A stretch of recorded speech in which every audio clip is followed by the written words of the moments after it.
Optimism isn't sunshine and rainbows. It's fixing things, changing the way we fix things. It's running the world on smarter energy. Because if optimism never stops, then change can't either. GE Vernova, the energy of change. This episode is brought to you by Progressive Insurance. Fiscally responsible, financial geniuses, monetary magicians. These are things people say about drivers who switch their car insurance to Progressive and save hundreds. Visit Progressive.com to see if you could save. Progressive Casualty Insurance Company and Affiliates. Potential savings will vary, not available in all states or situations. It's Another Side of Midnight. Political humorist T.J. McCormick. Now, to the Bernard McGurk studios of 77 WABC. Here's T.J. McCormick.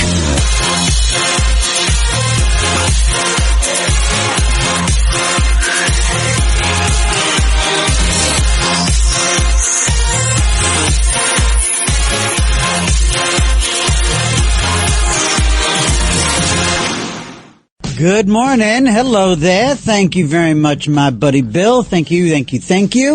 And welcome back, friends. It's Sunday morning. It's the Lord's Day. Let us rejoice and be glad. Be glad about what? You know. Radio springs some forgotten song. Brand new coming on strong. Well, you know, you're alive. That's one thing. The road has got me hypnotized. And I'm spinning to a new sunrise. Woo! When I get lonely and I'm for sure I've had enough, she sends a comfort coming in from above. We don't need no letter at all. We've got a thing that's called red eye love. We've got a light in the sky. Yeah, you're alive. That's enough to be grateful, right? We talk about being grateful, you know, and it's a bit of a cliche when people say, hey, you know, I'm on the right side of the grass, right? I'm vertical. As Keith Richards says, it's good to be here. It's good to be anywhere.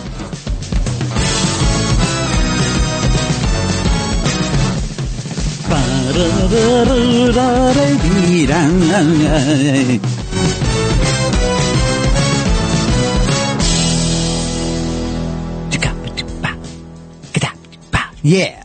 So yeah, it is a cliche to say, oh, I'm happy to be, it's good to be alive. It's a beautiful day for breathing. I don't know. But that really is actually the basis for the gratitude, right? Being alive, I think, although we're supposed to believe, at least some of us are supposed to, I guess it's up to it. It's all of our option. We all have the option of believing that, the grass is greener, in heaven. That's it, man. And we've had a couple of guests on this program who have told us about their near-death, actual death experiences, and that it is glorious and golden. So what are we afraid of? Right? I don't know. I mean, I guess mortality is right there. I think there are some times when I'm just as afraid of getting a paper cut as I am dying. I don't know. This is Another Side of Midnight, by the way. Sorry. Hi, I'm TJ McCormick. It's Another Side of Midnight with TJ McCormick on the Red Apple Audio Networks all around the United States of America, around the world on WABCRadio.com. And, 1-800-848-9222. 1-800-848-9222. Just took a gulp of Diet Coke and almost, I'm not going to burp on it. I'm not going to do that to you. I mean, we're family, but we're not we're not that tight. I'm not going to do that to you. I'm not going to subject you to the, maybe that'd be cute. Maybe we just do like a warts and all kind of show. You have anybody in your family who chews with their mouth open? You have anybody? Okay. this is like a pet peeves kind of thing. And this is where I've said to you many, many times, my wife is stunning beyond my level. You meet her and you go, good Lord, that's a beautiful woman. I mean, you know, right there in the Christy Nome strata. Christy Nome, goodness gracious.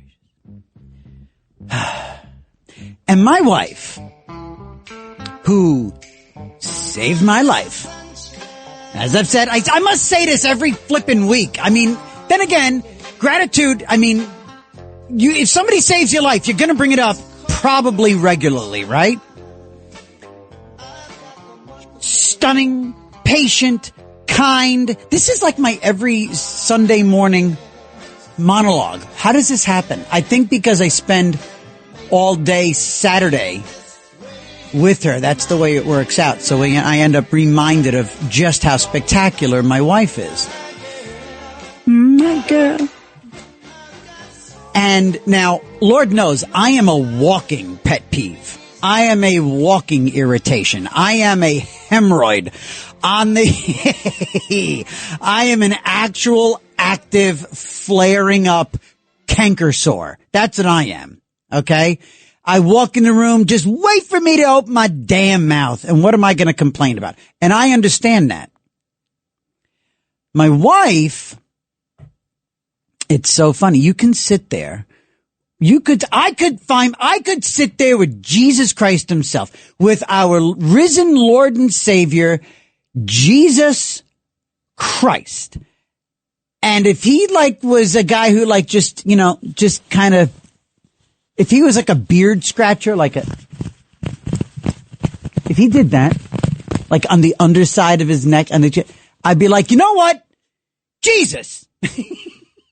I'm like, Jesus, if that's going to irritate you so much, trim it. How about, is it what's itchy?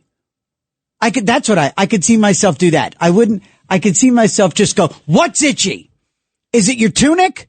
Is the tunic too high on your neck where it meets your beard? Why don't you know what? You wear the same tunic all the time, Jesus. All the time. All right. And, yeah, you wear the same tunic. You wear the same tunic every day, Jesus. And you know, I'm just going to, look, I know you're all knowing, okay? But I'm just saying, let's do the math together. All day, every day you walk around, just right here. I don't know if you noticed, but you backhand, you turn your hand around and you scratch the underside of your neck like that. And I'm thinking it's this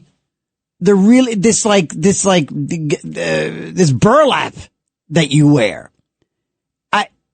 It's 2025. Can we find you, like a nice Irish linen? Either way, buddy. Look, I don't want to get in trouble with you. I'm not trying not to speak out of turn, Jesus, but this itchy neck of yours is driving me flipping nuts. So, Jesus Christ, exactly. Jesus Christ. Jesus Christ. Doom, doom, doom. Boy, that musical, they just scream at you. All of this, you ever watch this movie? Did you ever see this film? Jesus Christ Superstar? And he's walking through and then all of a sudden it's like, what? What? That would be me and Jesus. That would be, okay, wait. Jesus Christ Superstar. Jesus Christ.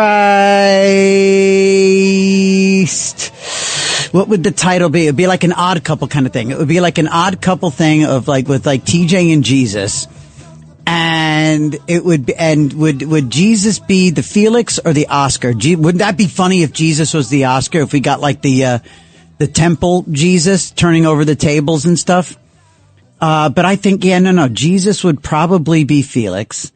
And he'd always want to be, I've really got to put some thought into this. We have an Odd Couple story, by the way. We have a real life, And we'll get to it. We'll get to it. We have a real life Odd Couple story where they went all the way right here in New York City.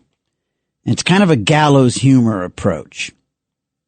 So back to my wife, my own savior, Andy. And so there's like a pet peeve. It's like a pet peeve is a peevish kind of thing. When I make the coffee, she's British. I even make the tea because I like to be of service to my wife. I like to dote on the person. The very least I can do is to make tea and coffee and other stuff for the person who saved my life 20 years ago. Okay. So I make the tea and make the coffee, and she will drink. When she drinks her tea, it's like she kind of inhales as she brings the cup to her mouth. And it kind of sounds like that. And then a really loud, like that. She swallows like, okay. Now apparently she has the same mechanism as her mom, because her mom does the same, but was sitting there, and now you would think that I would have a modicum of patience for the person who saved my life. But I do not. And for the love of the aforementioned sweet feathery Jesus, I don't remember even how I got onto this subject. But if there was something, and the thing is I can hear this. There could be we could be watching the Super Bowl halftime show. There could be a rave going on. My wife and I could be walking through the Queens Midtown Tunnel, and she could take a sip of tea and go, and I'd hear it, and it would go right to my toes. I don't know. I hear all of that. I also feel, I don't know what it is. It's like, I don't know how, but I feel maybe this is like an ADHD thing, which, by the way, this monologue is absolutely an ADHD thing. Absolutely. That is, you are hearing in real time, real life symptoms of ADHD. Jesus Christ.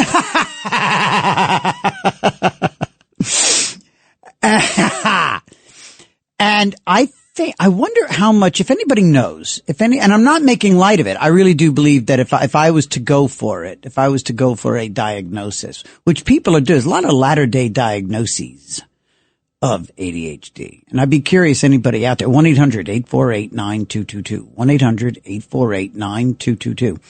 If you have any experience with attention deficit hyperactive disorder, and if you are like me, and I haven't been officially diagnosed, but if you're an adult that has recently been diagnosed, I'd be very curious to hear from you. Actually, please call 1-800-848-9222, because I'm wondering if there are, I understand that sometimes there are actually physical sensory symptoms or additional whatever manifestations or characteristics.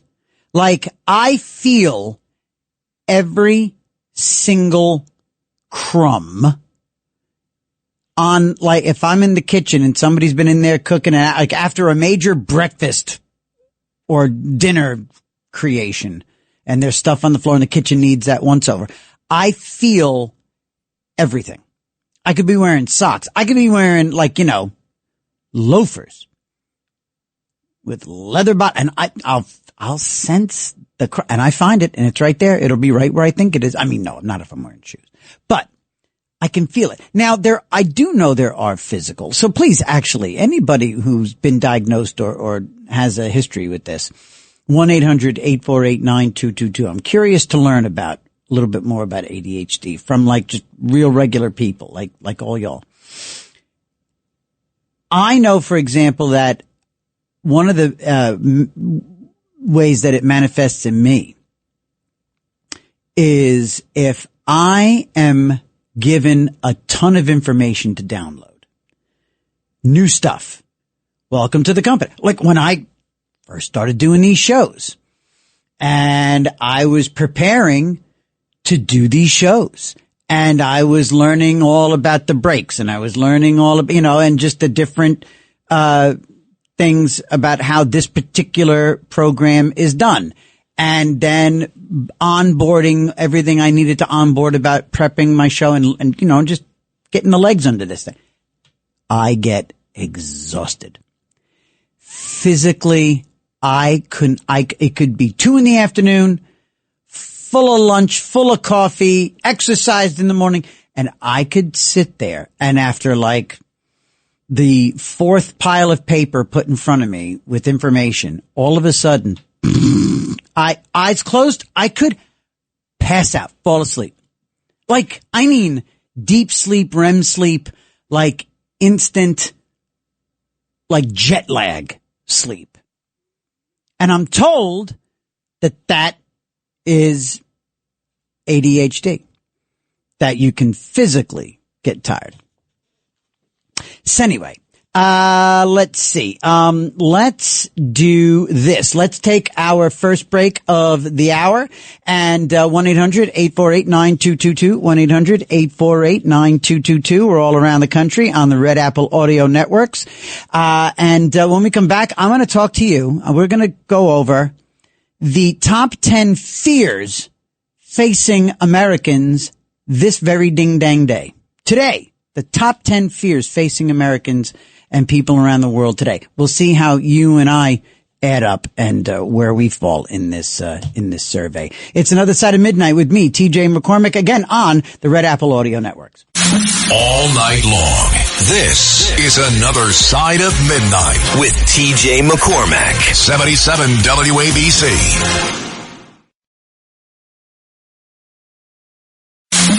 It's Another Side of Midnight. Political humorist TJ McCormick. Now, to the Bernard McGurk studios of 77 WABC.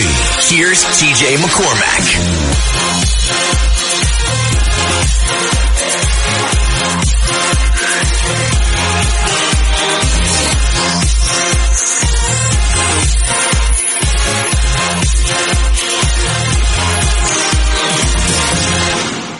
All right. Early voting started in New York City today.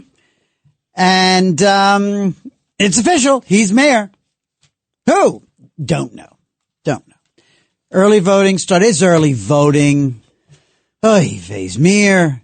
Early voting and absentee voting and vote by mail and send in your mom and send pigeons with your vote tied to their ankle and ride a pony to the polling place and all of this and you whatever. It's I mean, who knows where this thing is going to land. It's going to be a big flourish at first. Huge numbers going to come. I think big numbers came out today. It was a nice crisp, or yesterday it was a nice crisp Saturday yesterday. Pretty sure today will be another nice crisp day. Bet you a lot of people are going to come out in New York City, very walkable on a nice autumn Sunday. So we'll see. Anyway, 1-800-848-9222, 1-800-848-9222. It's Another Side of Midnight here on the Red Apple Audio Networks all around the United States of America. And, let's see. So real life worries. Okay. The annual survey of American fears. In other words, what makes TJ tick? The annual survey of American fears served to provide an in-depth, it's from the New York Post, an in-depth look at the most common fears across the country and explore how these anxieties affect daily life, decision-making, and emotional well-being. Quote, understanding what we're afraid of isn't about stoking anxiety. It's about putting those fears into context. I have no context. I just have fear and anxiety. You understand? I'm 57 years old. If I was going to find context, I would have, by now, look, I'm better at this than I used to be. I'm much better at compartmental, especially because there's a hell of a lot more at stake now with daughters and a wife and life. And, life is gone. Back in my 20s and my 30s, I had stupid anxiety that was just, debilitating. Now I get, again, careful what you wish for. Now I got real stuff to worry about. Anyway, understanding what we're afraid of isn't about stoking anxiety, but it's about putting those fears into context. That, according to lead researcher Dr. Christopher Bader, chair and professor of sociology at Chapman University. All right, so here we go.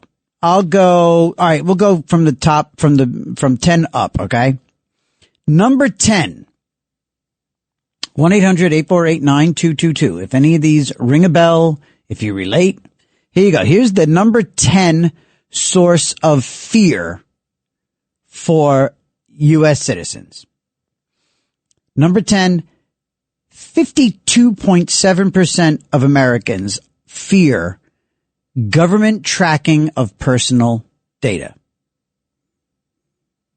Number 9, fear of saying data or data wrong. Isn't that weird? No, I'm just kidding. What do you say, by the way? Do you say data or data? I think data. Data sounds more modern and more accurate and more sharp. Data. I need the data. You gotta go find me the data. No. Damn it, Chuck, I need the data. No. Yeah, that's it. Steve, where's the data? Are you saying to me? Damn it. People are dying everywhere. What's the data tell us? See? We could have saved that baby. Get the data. Right? Whew, I do absolutely have flippin' ADHD. Okay, number 10, government tracking of personal information. Number 9, pollution of oceans, rivers, and lakes. Number 9 is pollution of oceans, rivers, and lakes. We are a bunch of wusses. It is not 1971, okay? I mean, except for microplastics getting into our brains via the oceans, rivers, and lakes. Aside from that, there's nothing to be afraid of. All right, so we covered the first two from the bottom of the list. So 1-800-848-9222. What do you fear? And what do you think about your fear? Tell me an irrational fear. I'll tell you mine in a minute. I'll tell you my irrational fear. I don't know if I've ever said this out loud, except to my wife, to sort of make her realize just how pathetic I am. I don't know if I've ever said this on the air. I think I'll tell you. Okay, irrational fears. What's your irrational fear? Like, it's not going to happen, but you fear it. Okay? 1-800-848-9222. Let's go to BJ on line 1 in Queens. I am curious about this. BJ, tell me what you know about what I was talking about earlier, ADHD. Yeah, well, ADHD, attention deficit hyperactivity disorder, yes, is very specific. Okay, all of these conditions that they started medicating, and I saw an emergence of this in the 90s, where everyone got put on pill, Paxil, Zoloft, all this, Wellbutrin, all these crazy pills. Right. And there was a reintroduction of this into the culture. And a lot of these issues, they're not organic, okay? They are external, and they're also caused from diet. Ooh. Really? Yeah, diet and or your environment. So if you're around crazy people, naturally your focus is going to be all off.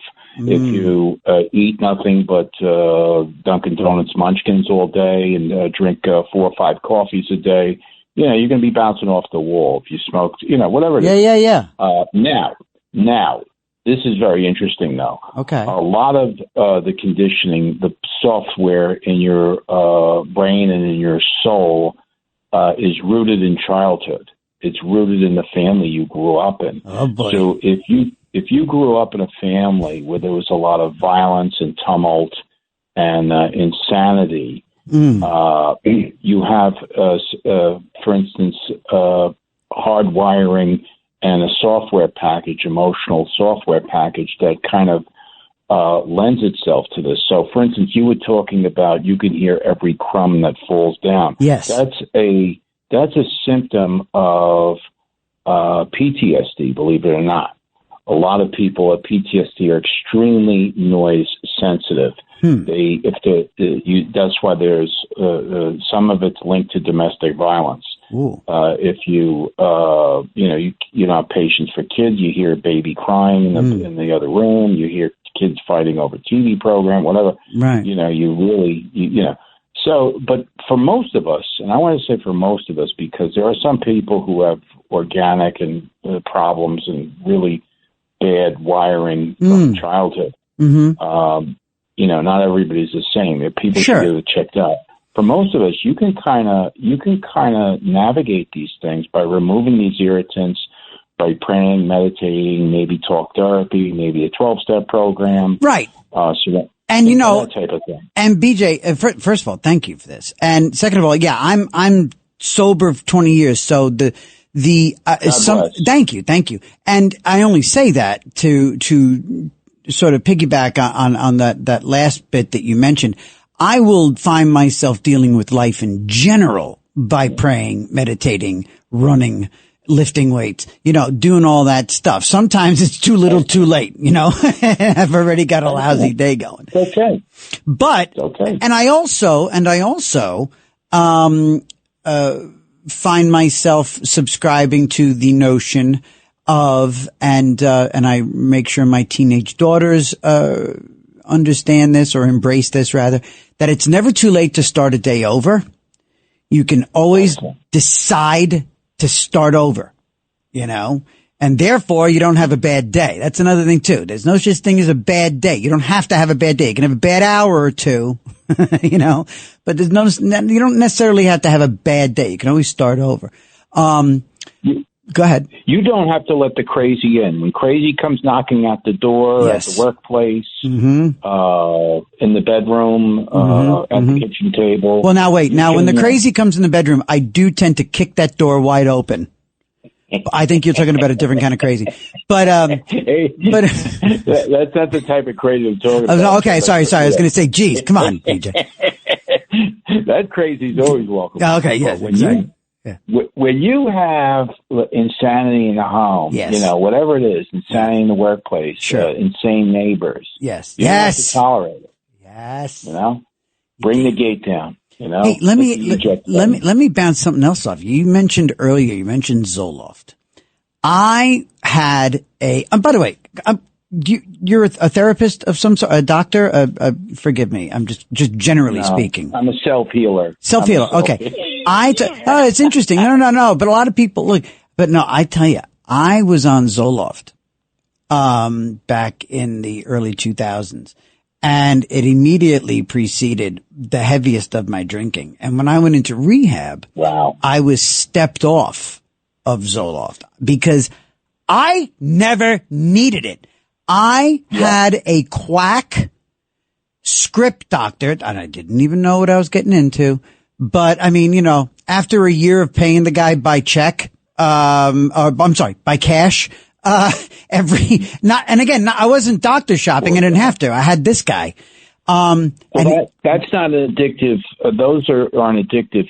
I had a similar experience, and I found out later with Wellbutrin, which was another type of antidepressant, where the Wellbutrin doctor, they called that the cruise medication. That is to say, the doctors that prescribed the most of it from the pharmaceutical salesman were awarded a cruise. Wow. Look at that sickness. Well, for me, it wasn't I know it's not, but I had to be stepped off, and there was, I had no idea just how much baggage, how much chemical baggage I was carrying with this stuff in my system until I was stepped off of it. I'm telling you right now, I was feeling physical ramifications for about 6 months. And it was in the earlier days of Google, but I did in fact Google. I was sitting there in my office, in my home, sober, like 6 months sober, but still feeling these odd feelings.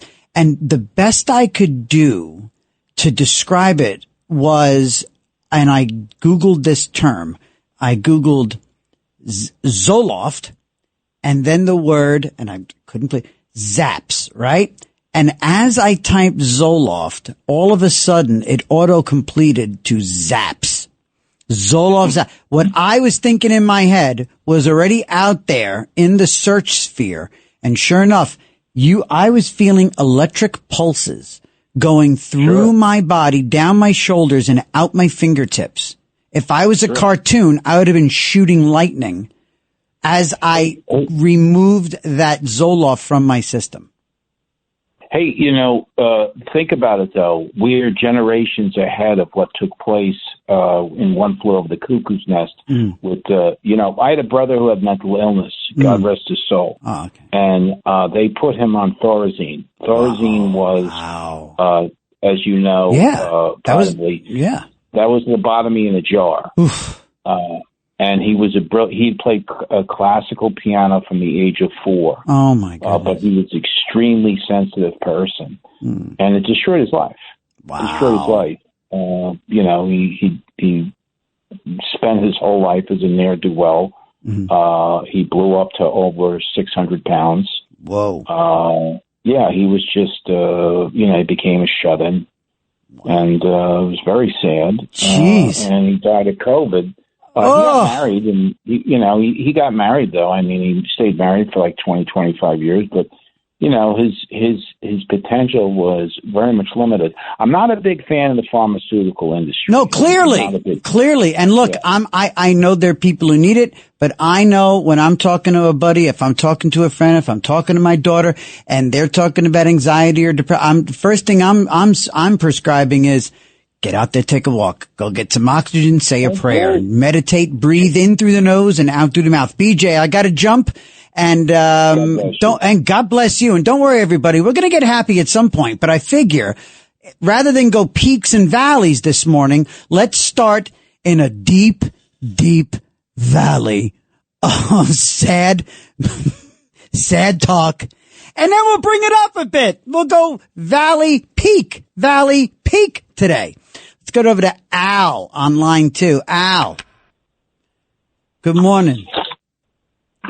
What you got, Al? Hello. Hey. How you been? I'm good. I'm okay, Pally. I'm okay. I'm all right. I'm vertical. I'm this side of the grass. Whatever. Yes, I'm good. Any day you're 6 foot above, you're doing good, See, well, 5'6" above. I'd love to be 6 above, but It's like what they say, the worst day of fishing is better than the best day of work. Yeah, that's true. And, my worst day sober is better than my best day drinking. So, go ahead, sir. Yeah, I'll drink to that. I was the very for estimate. They says, nope, go back. Oh, wow. What I was going to say is this, I think if you want to find your owner's manual to yourself a little bit, you Google, neurodivergent. Neurodivergent. Yeah, you could do it even right now if you want to see real quick. They have checklists for it. And you just check the boxes, and you might just keep checking and checking. Oh, right. You know what? That's how I realized that I was at one point I had pretty, not severe, but I had pretty moderate to severe depression at one point about 10 years ago. And I learned that by doing one of those self-surveys. Those things are brilliant. Yeah, but neurodivergencies, it's ADD, it's AHD, and all the other ones, you know. They'll throw all the letters, it's like LGBTQ, now it's AI, AARP. It's too much already. You can't keep track of it all. But you could definitely, like you said, like when the day goes bad, you start shutting it down. You don't do anything bananas, for that day. Because, guess what? There's going to be bad days, and they all got to show their self at the beginning. Mm-hmm. So you just say, I'm not going to do this. I'll do that other. I'll go shopping. I'll be in traffic another day. Yeah. So, listen, I love your shows. Thank you. You always are upbeat and always helping people. And at 4 o'clock hour. Yeah. Good stuff. Thank you, Al. God bless. Thank you, Pally. All right. There's my Pally Alley. All right. Pally Alley-o. Oh, there's the ADHD kicking in. Wow. I went from Pally to my Pally Alley and the big ship sails. Pally Alley-o. Holy Lord. All right. So 10, number 10 fear for Americans is, boy, we're a paranoid bunch. What do we all live like under our mattresses? Number 10, government tracking of personal data. Number 9, pollution of oceans, rivers, and lakes. Number 8. All right, here we go. We're hitting number 8 now. Oh my goodness gracious. People, I'm really reading this for the first time because I wanted to keep it fresh. I really did want to read this for the first time on the air. And so, what is going on with you people? And if any one of these applies to you, call immediately. 818. I'm sorry. Not 818. That's my personal phone number. 800-848-9222.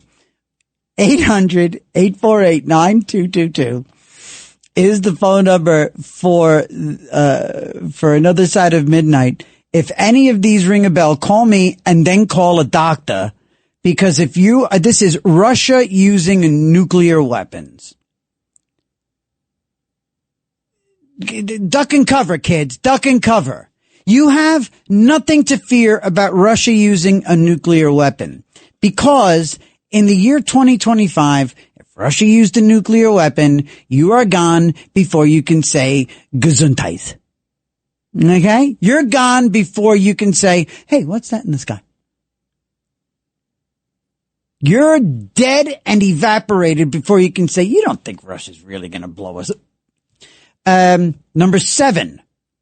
Oh, come on. Number 7? This is very high on the list of fears. And here I am, a guy who's dealt with anxiety and depression and alcoholism, and I'm pointing a finger at all of you, making fun of you because you're afraid. Were you all Al Gore? This is the No Kings people. Pollution of drinking water. Come on, kids. All right. That's number 7, 8, 9, and 10. We'll get into 5. Actually 5 and 6 are tied. So we'll get into 5 through 1 when we come back from the break. When we come back, we'll talk to Lou. Very interesting conversation ready to have with Lou. That's going to be funky. All right, cool. All right, gang. It's Another Side of Midnight with me, TJ McCormick, here on the Red Apple Audio Network. Don't call my personal phone. Rather, call 1-800-848-9222. What are you afraid of? What keeps you up at night? Oh, I'll also tell you what my irrational fear is. It has kept me up at night and woken me up in the middle of lovely slumber. All right? I'll talk to you about it when we get back. 1-800-848-9222. Another Side of Midnight. Be right back. Then the first thing we would know about it would be the flash. And that means duck and cover fast, wherever you are. There's no time to look around or wait. When there is a flash, duck and cover, and do it fast. All night long, this is Another Side of Midnight with TJ McCormack. 77 WABC. It's Another Side of Midnight. Political humorist TJ McCormick. Now, to the Bernard McGurk studios of 77 WABC. Here's TJ McCormack.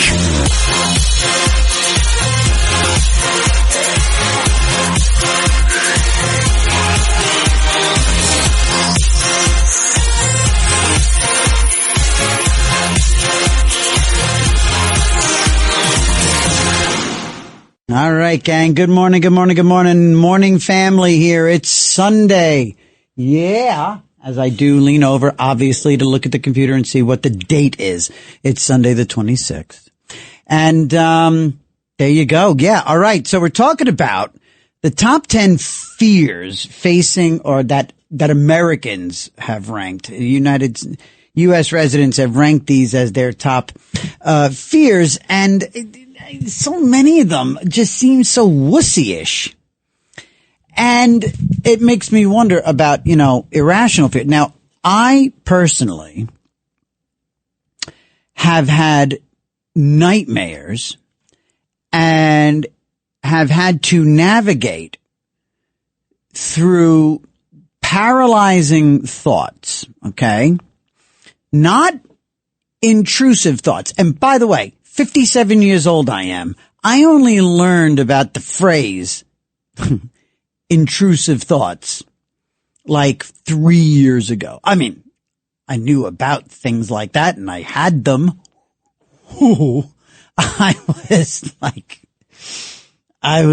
the Home Depot of intrusive thoughts, like aisle 14, where do I find the intrusive thoughts about being attacked by a kind of bee that you're not allergic to, but it kills you anyway? Let's see, that'd be aisle 14C, way in the back by the high-vis vests. Oh, is that near the fear of a high-vis vest that would suddenly melt if it was too hot and it would asphyxiate you like an anaconda snake that would kill you by asphyxiation? Shrinking high-vis vest that would kill you like an asphyxiating snake. No, that's the other side of the store. That's aisle 4. Aisle 4 is where you'll find that intrusive thought. Okay. Anyway. So yeah, no, intrusive thoughts, no, but an irrational fear that I have had, and I don't know when it dropped. Maybe after we're not doing sober. I'm sorry. We tend to do that Saturday mornings. It's always a topic. We'll always talk about whatever the heck you want. I'm just saying, don't worry. I'm not going into recovery conversation, but we're talking about this.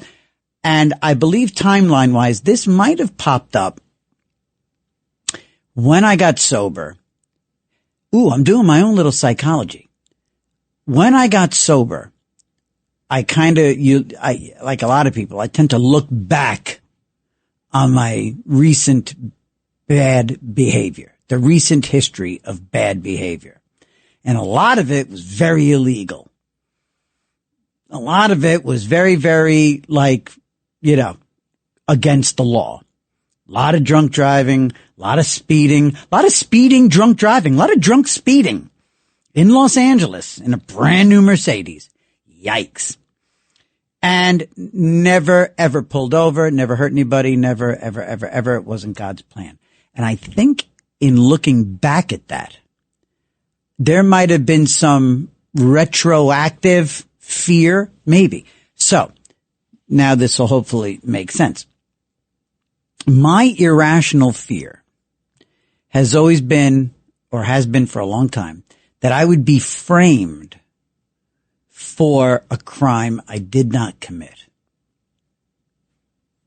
That's that I would be, if not framed. Okay. That's a Rockford Files episode.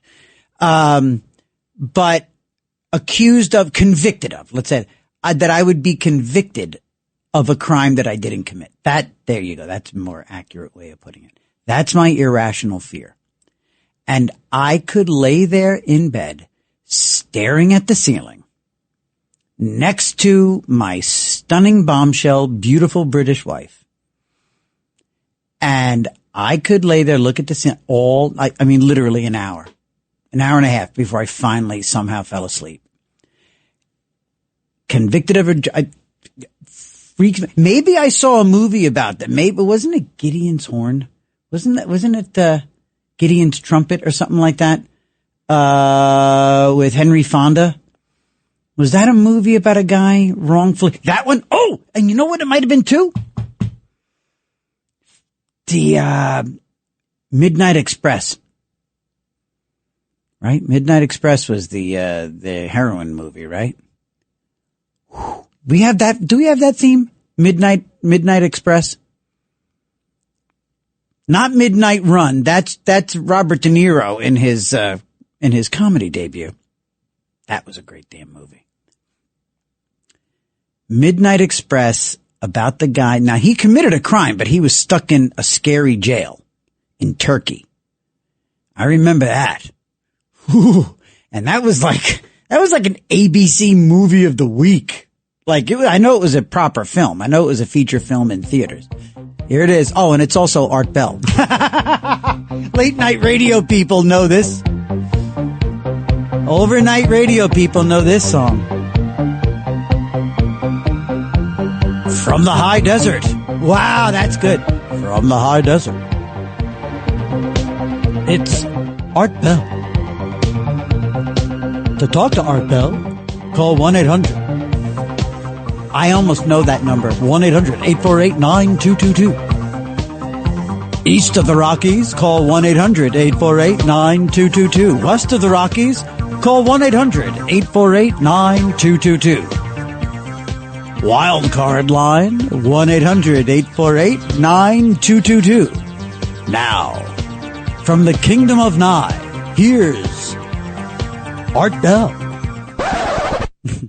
Thank you very much, my dear friends. The morning rolls along. It's now 58 minutes past the hour. Or is it? Here in Pahrump, I've noticed the clocks are rolling a little slow. Sometimes they roll a little fast. I brought this up the other day on my ham radio call letters, and people told me that I sounded like I was 3 minutes behind. I leave it to you. Oh, God, I gotta go. That's it. We are off. We'll be right back. That's it. It's Another Side of Midnight. 77 WABC. This is Another Side of Midnight with TJ McCormack. Now to the Bernard McGurk studios of 77 WABC. Here's TJ McCormack.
Good morning, gang. Hello there once again. 7 minutes past, and it's another side of midnight with me, TJ, on the Red Apple Audio Networks all around the United States. And we're talking about fears. We're talking about, like, we're not having like a, you know, an encounter group. Well, we kind of are, I guess. I guess we are kind of having an encounter group. I don't know. Yeah, it is what it is. It is what it is. We're talking about fears. But we're going to try to keep it, you know, up. We're going to have a happy conversation about fears. But right there, that right, you see now, there's a new intrusive thought for me. A new intrusive thought for me. That is based in, and is completely justified and based in reality. You can imagine, right? I've got, you know what has supplanted my fear, and if you just joining, at the end of the first hour, I was admitting, maybe for the first time on the air, the irrational fear that at times has gripped me in my adult life to the point where it keep me up from sleep, distract me from work. I mean, really, it would, you know, like bring on a panic attack. Okay. Was fear of being convicted of a crime that I obviously didn't commit. I mean, look at me. I know it's radio, but look at me. Come on. Even if you don't know what I look like, you book by its cover. You know what I look like. I'm adorable. So you know that I'm not going to be committing like a convictee kind of crime. I mean, I did for several years when I was an active drinking alcoholic, just piece of garbage, and, you know, drinking and driving and all that other stuff and taking other people's lives in my own drunk hands. That all being behind me by the grace of God, my irrational fear has always been that I would be convicted of some terrible crime that I didn't commit and in jail and all that stuff. Oh my God. Now, all right, I'm a father, 2 teenage daughters. One has her license. That red light runner. That's my keep me up at night. And it's amazing, isn't it, how life, you know, you wonder, how do I move on in life? How do I graduate in letting go? How do you graduate in letting go? And this is one of those things too, by the way, where another instance where a lot of people in recovery will say, everybody can use a program. Everybody could use 12 steps. Because a big part of 12 steps is life on life terms, you know, surrendering to God's will and all that stuff. And having children is a constant exercise. From the moment they breathe their first, it's an exercise in God's will, right?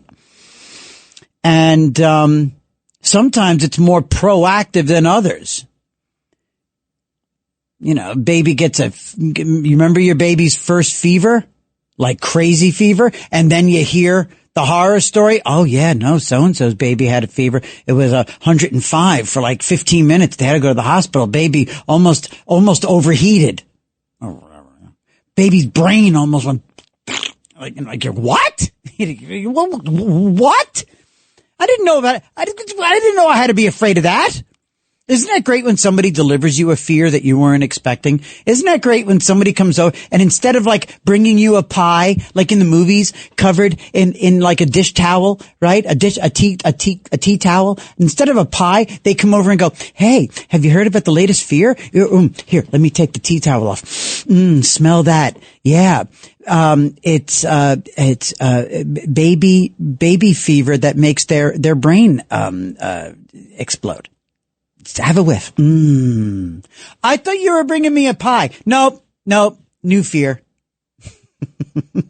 Put it on the sill. Let it cool. 1-800-848-9222. So that's my irrational fear now supplanted by a very rational worry that my Oh, you don't want to say it out loud, right? But you got to say it out loud because, it is what it is. It's my fear. Of course, now that look, I've always had that worry that some lunatic, formerly me, is going to run a red light or a stop sign or something like that while my baby girl is driving through the intersection. Or for a while it's been my wife when my wife is out there. And sometimes these fears can be very, very expensive. Right now we're shopping for a car that we will have her in. We're not getting her a car. Well, maybe we are, but I don't want to admit it. But we're not it's going to be a family vehicle.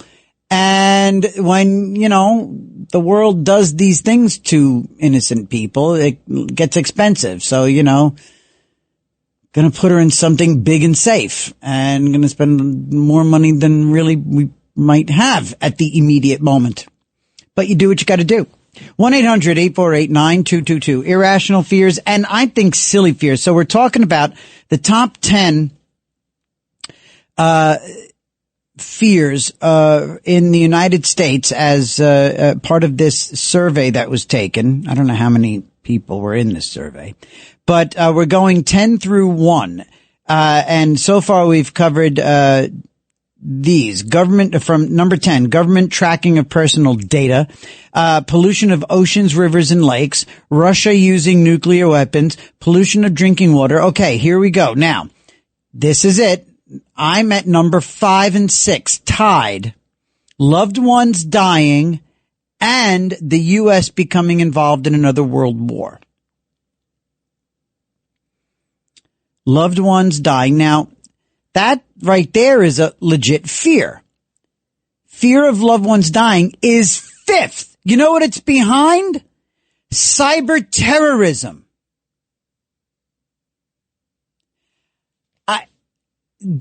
So much of this is media driven. This is amazing. I mean, of all the things to fear, number 10 is government tracking of personal data. And then number 4 is cyber terrorism. What are you people doing online, you nuts? Damn Democrats. 1-800-848-9222. 1-800-848-9222. Lou on Long Island. Good morning, Lou. Hey there. Lou, where are you? Hey there, how are you, Lou? Good morning. Very well. Good. You've been all over I wanted to comment on the Zoloft. Sure. I've been listening to you and I heard this and I said, I got experience with that. Ooh. I could relate. Great. About 20 years ago, I was in a funk in my life and, I had some court-ordered therapy because of a DWI. Okay. And, they asked me, how you feel? And I said, I feel like crap. How do you think I feel? At the top of my life, Yeah. He says, honestly, I'm facing, 6 months in jail. Ooh, wow. So I'm not at the top of my game. Yeah. I've had better eras in my life, Your Honor. Yes, I've had better days. Yeah. Well, so I can give you this, and he gave me, what was it called? Zoloft. Forget. Zoloft, yes.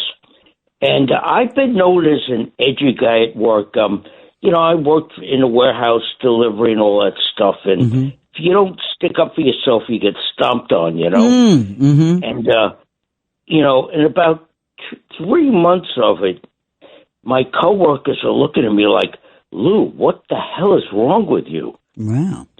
Like you're a marshmallow. Nothing bothers you anymore. Huh. Wow. So not the Lou that we know and love. Your boss yells at you, you say, okay, then. Yeah. You're like, okay. And And I had to stop. Wow. And so now did you just stop or did the doctor take you down little by little? Against all the medical advice, I just stopped. I was told to just slice off a little bit of the pill, Right. Every day. But Yes. No, I just stopped, and I didn't go through adverse, repercussions of it. But Okay. I felt a whole lot better after it. After I was off it. I'm telling you, again. Lou, it's one of those things. Again, while these medications clearly serve a purpose and clearly save lives and clearly make lives so much better, but they're overprescribed. Right. That's exactly where I was going. You and I, we needed to get out and exercise. I was just depressed. Exactly. See, we needed to get out and exercise. We needed to breathe. You and me needed to pray. That's what we needed. We needed to be distracted by good, healthy things and not that, know? Instead, they give you drugs. Yep, exactly. Lou, thanks for calling, Pally. I appreciate it. Thank you. Very interesting to relate on this stuff. Pete in Staten Island, good morning to you. Hello. Hey there, Pete. Hello. Hi. Good morning. Hi. Okay. Good morning. Good morning. How are you? I'm okay, buddy. How are you? All right. We're talking about recovery. A little bit, I've been recovering for 40. Well, this is Pete. Yeah. Did we cross lines? Yeah. Mm-hmm. I've been recovering for over 40 years, mostly alcohol. Mm-hmm. But you help so much when you talk because you give me a lot of encouragement. Oh, thanks. Because I didn't go into any 12-step program. I tried that, but I ended up doing it on my own because I substitute another device which wasn't harmful for me. I actually take care of feral cats. Ooh. And by doing that, it actually, I put my mind to do what I'm doing and to do it properly by neutering and spading them. I have some veterinarians that really help me out where it doesn't cost as much as it would because it would be unaffordable. So that's what I basically do. But now I'm a little laid up, so I have friends of mine that I pay to take care of it and do it. Not that I don't trust them, but I told them to video it so I could be in my own home because had a little setback with my cancer. And I sorry. See the goal is to be a take care. Well, it's all right. It's correctable. It's okay. I'm on the phone with you. He's on the phone. Okay. He's on the phone. Yeah. My wife's putting a pain patch on my shoulder right now. And if you know what I mean. Okay. Yeah. Because, all right, little pain patch on the shoulder on a Saturday night, Sunday morning. All right, that's right. I think that's all we need to know, Pete. You're a player. Yeah, I broke my shoulder in 4 places. So see, it's healing up, back in the day when I was drinking, if I had a pain patch, I'd try to smoke it. I'd be sitting in the corner sucking on a pain patch. Be using a rolled up pain patch as a straw for my gin and tonic. All right, Pete, I'm going to jump. Thank you, buddy. Good luck with the pain patch. And, don't suck all the juice out of it at one time. 1-800-848-9222. 1-800-848-9222. Irrational fears, real worries, the awful story, how many times how many times have you not had a recurrence of an intrusive thought? And then all of a sudden you're watching the news and it happens in upstate New York, that kind of thing, something. An arrow goes flying through the brain of it and you go, oh my God, I hadn't worried about being punctured by an arrow in years.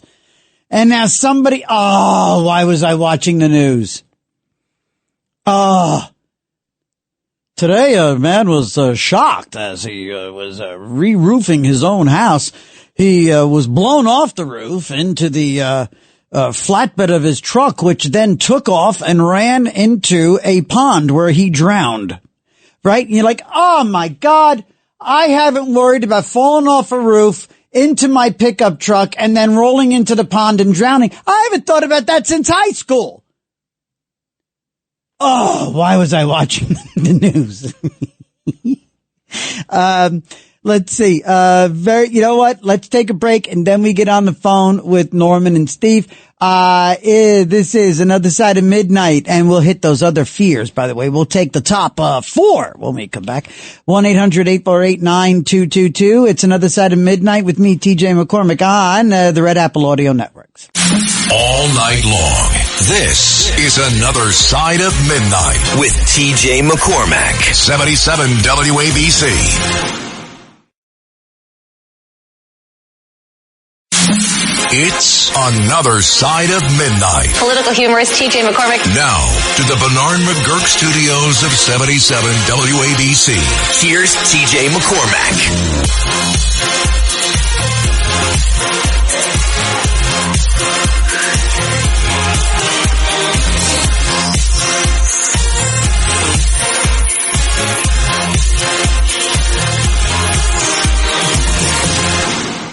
Good morning, everyone. Good morning, good morning, good morning.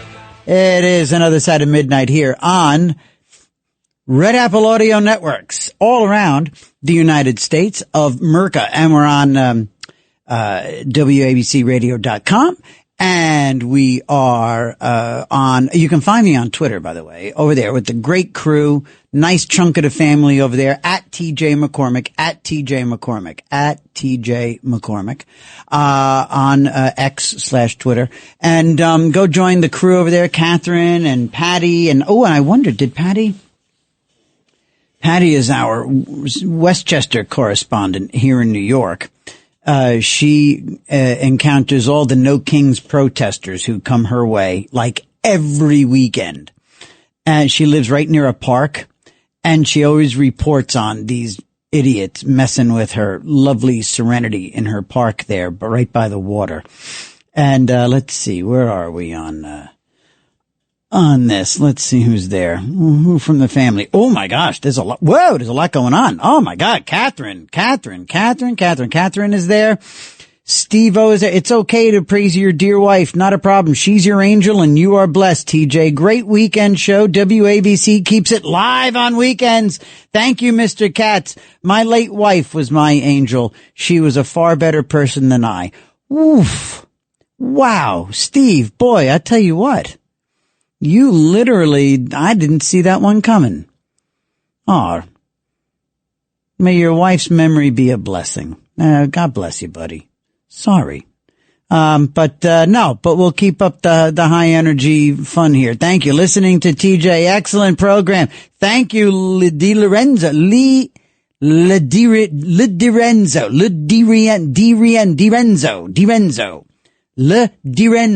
Oofa. We got Freddie Mac. And, we've got, now I'm still looking for Patty. Nope, don't see Patty chiming in with her report. But we've got Andrea DiRenzo. Thank you, guys. Wow, good bunch over there. All active and buzzing away on Twitter/X. Thank you for that. That means the world. Look over there, and there's all that happening. Look on the screen, there's all this happening, and excellent stuff. Thank you. All right, here we go. We're rolling into these worries and fears. And all right, so number 4, cyber terrorism. Number 3, so here we go. 10, government tracking of personal data. 9, pollution of oceans, rivers, and lakes. 8, Russia, nuclear, boom. 7, pollution of drinking water. God almighty. Number 5, loved ones dying and U.S. becoming involved in another world war. All tied up. Let's see. And cyber terrorism, economic or financial collapse. That is another one.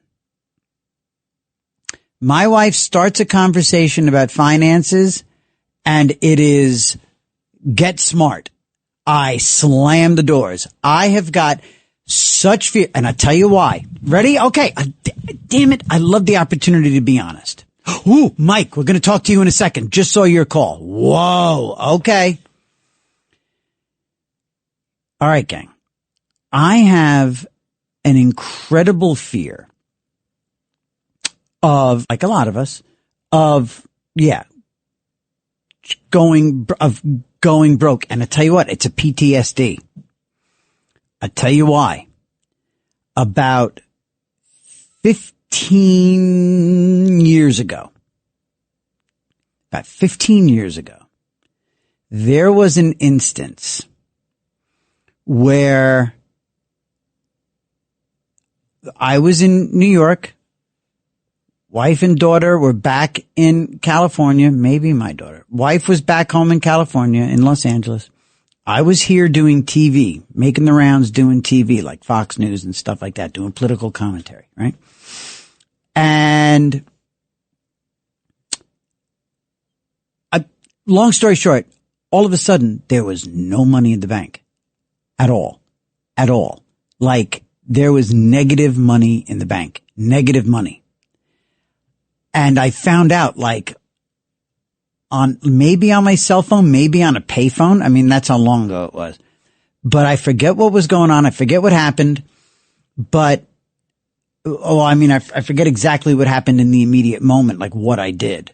Because it was like, I was like a blackout of fear and like heart stopping. Oh my, like literally nothing. And ever since then, and I got to admit this, got to say this out loud because you got it right. You got to live out loud. Ever since then, and this is not exactly healthy for a marriage or, an adult life. When my wife wants to when Andy wants to talk about like finances, say, hey, listen, I just want to like talk about, the bank accounts or whatever. I'm telling you, any excuse I can think of, anything right on through, like, I don't know. So, I was just going to say, honey, I'm on my period. I can't.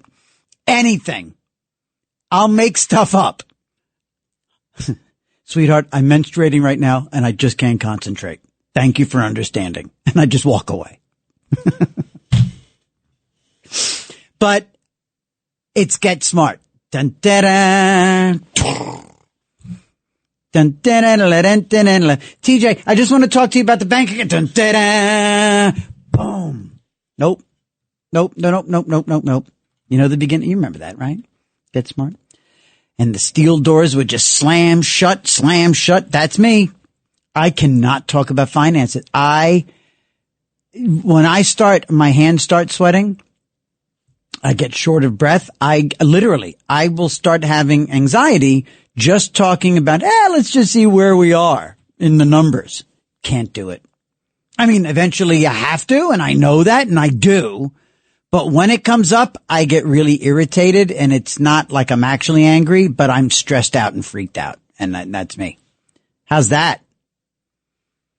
Huh? All right. So I'm being honest with you guys. I'm bringing it. I'm keeping it real. Keeping it real, y'all. 1-800-848-9222. If you want to keep it real with us, keep it real. Not a fan of that one. That phrase. Let's see. Let's go to, Norman on line 3. Norman, good morning. Welcome. Norman, good morning, Norman. Sorry. I'm the first person to think of that one. Good morning, Norman. Sorry. Good morning. Sorry. Okay. Yes. I was thinking about fear. Yes. Fear that I have is usually related to change. Change is a big one in my life. Okay. I generally don't like it. And, one of the biggest fears I have, which was kind of lived out in 2020 during COVID, was not having any control over the way I made a living. Wow. The places I went to hang out, relationships with people who were afraid of me, or because everybody was afraid of each other. Everybody was afraid of everybody. Right. Good point. Wow. Yes. And my general skepticism of this whole COVID thing, and my revulsion and hatred for our leaders who were pushing this stuff on us. That there's this hidden enemy and it's killing everybody. And I happen to think that if you, under the right circumstances, if you tell 350 million people or whatever, the world, in the case of, this is a lot more people, that there's a disease around you and it's going to kill you, that some people will just die just from that auto suggestion. Mm-hmm. Wow. Dude, so let me ask you this, Norman.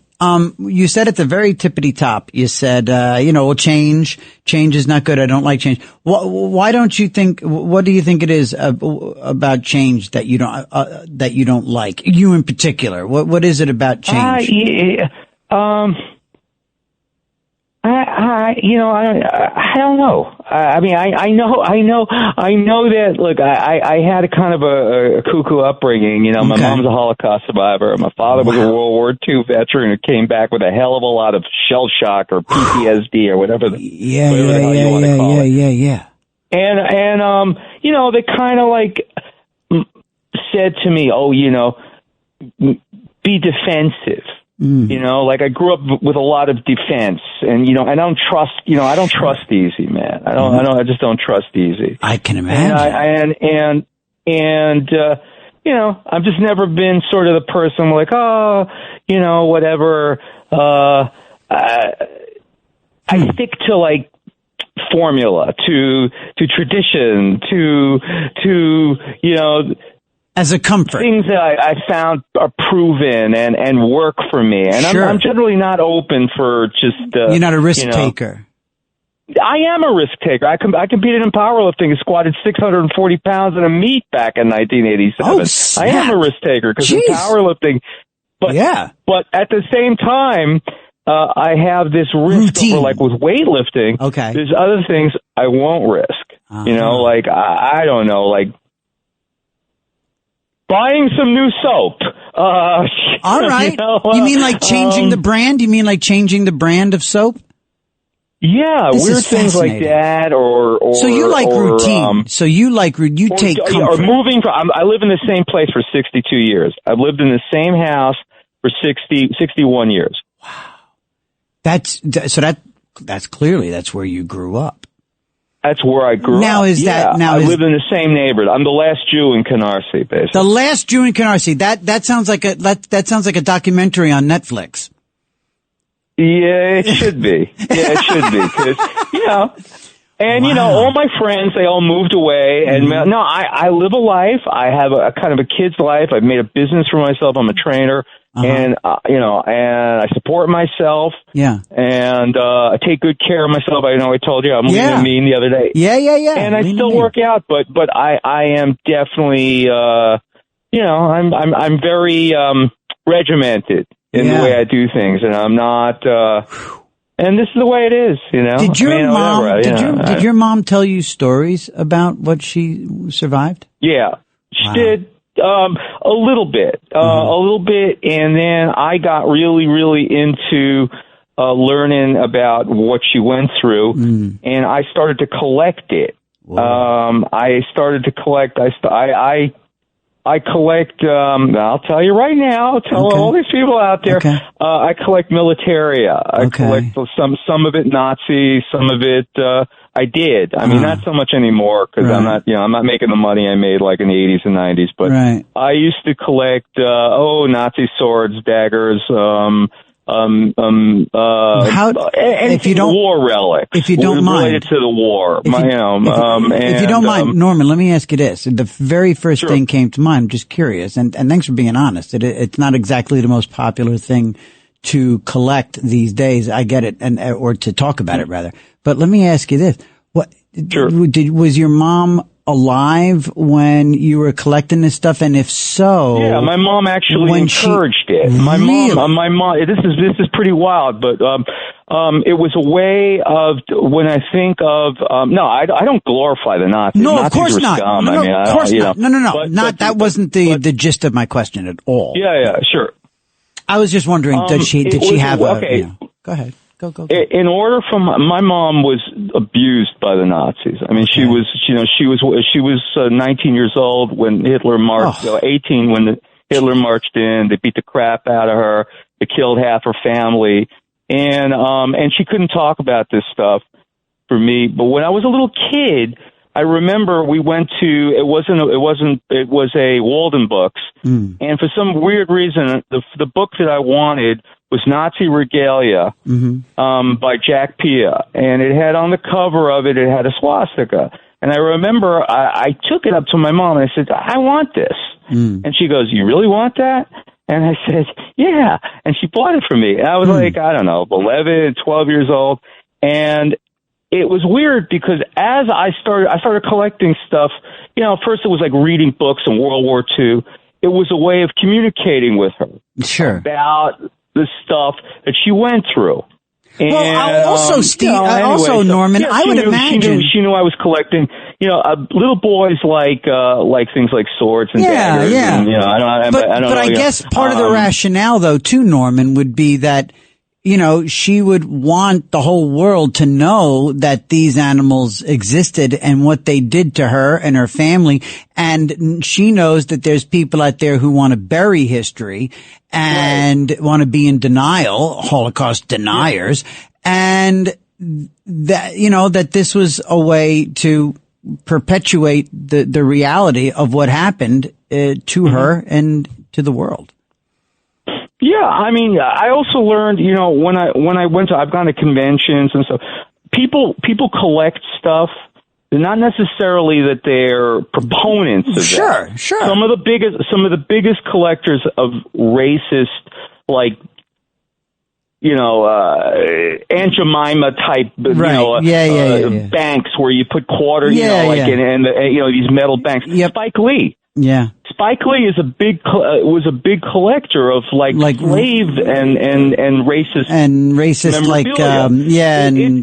It's a sort of a way of kind of understanding your culture to some degree. Yeah, you're not embracing and saying, the good old days. You're saying no, you're not embracing it. Totally. You learn about the horror and you learn to you learn to kind of I don't know, to educate about it. You know, as they say, you know, you learn about the past, so, you know, because unless you know about the past, you're condemned to repeat it. Exactly. Norman, thank you so much, brother. Every single time you call, there's something new and fresh, and this was fascinating. Thank you so much for that. Thank you.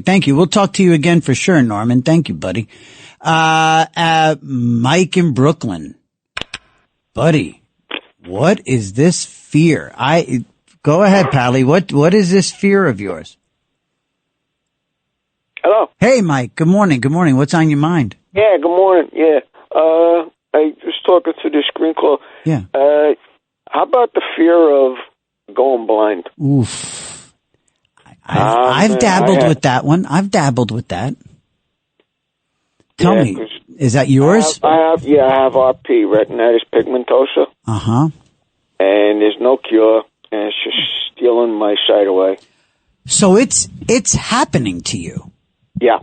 So your fear of going blind is now. Tell me, did you, before you had this diagnosis, early in your life, did you have a fear of going blind? No. Okay. I have two brothers that also have the RP. Mm-hmm. And it hits, like if you have it when you're, back in the day they called it night blindness because they didn't understand it. Okay. They have more of an understanding of it now. But back then it was like, it hits you, you can't see when it gets a little dark. Yeah. It's because it's in the back of your eyes. You have rods and cones. And cones, yeah. Right. The rods are for your light, and your cones are for your color. Mm-hmm. And they're shutting down. How old are you? I'm 67 now. Okay. And how bad is it? How much has it progressed, Mike? I'm completely blind in one eye. Oh my and God. My left eye is like going up and down. How is it impacting your life? Like, what can't you do anymore? Well, it's like I can't go to a store. I can't go to a store. I go to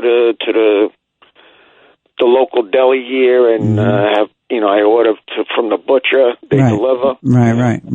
And I pretty much go to the drugstore because they know who I am in there and they know the layout from walking in and out of there. Yeah. Oh my God. What I call it, creature of comfort now, or Sure. habit, I should say. No, I got you. Oh, I'm so sorry. This is your reality. I really am. And yeah, I've had, I think I was like a sponge for these fears. I was like a sponge for different things. I would see something on TV, and I would hear a story about especially if it was kids. If it was a kid who had, like Jerry Lewis, the telethon, if the kids with muscular dystrophy, I would kind of obsess on that. I would obsess on worrying that I was going to be in a wheelchair. And I guess some people are this. Some people can just roll through life and look at a million things and never think it's going to happen to them. And it's just, we're all wired differently. But I have definitely done a few dances with fear of going blind and just kind of projecting other people's situations on myself. That's Yeah, well, as I said, like my one brother had it from childhood, so he had low vision his whole life. Yeah. And I had another brother, he got hit like I did later in life. And, stress has a lot to do with, sure, as far as, and I went through a whole lot of stress just recently, and now my eyes are really shot. Oh, God. This is back in the day, I had my sight. Sure. Oh, my God. I worked for a utility company, Big Thief, Con Ed. Yeah. Oh, them. God almighty. Yeah. Hey, Mike. I says fears. I have no fear of nothing. I've been in, I was a volunteer fireman here in Brooklyn, which there's only 4 of them left. 3 of them now. Yeah. Mike, you're something else, man. Thank you for calling in with this. That is really something else. Definitely be in touch, and let me know if we're keeping you company, and let me know late at night if you want to hear some certain music, you got a topic you want me to talk about. Let me be of service to you, because I know the radio can be a real companion when other senses aren't quite there for you. 1-800-848-9222. We're going to take a quick break, come back, going to talk to Rick, Peter, and Steve immediately upon returning from this break. This is Another Side of Midnight with me, TJ McCormick, on the Red Apple Audio Networks. We shall return. All night long, this is Another Side of Midnight with TJ McCormack. 77 WABC.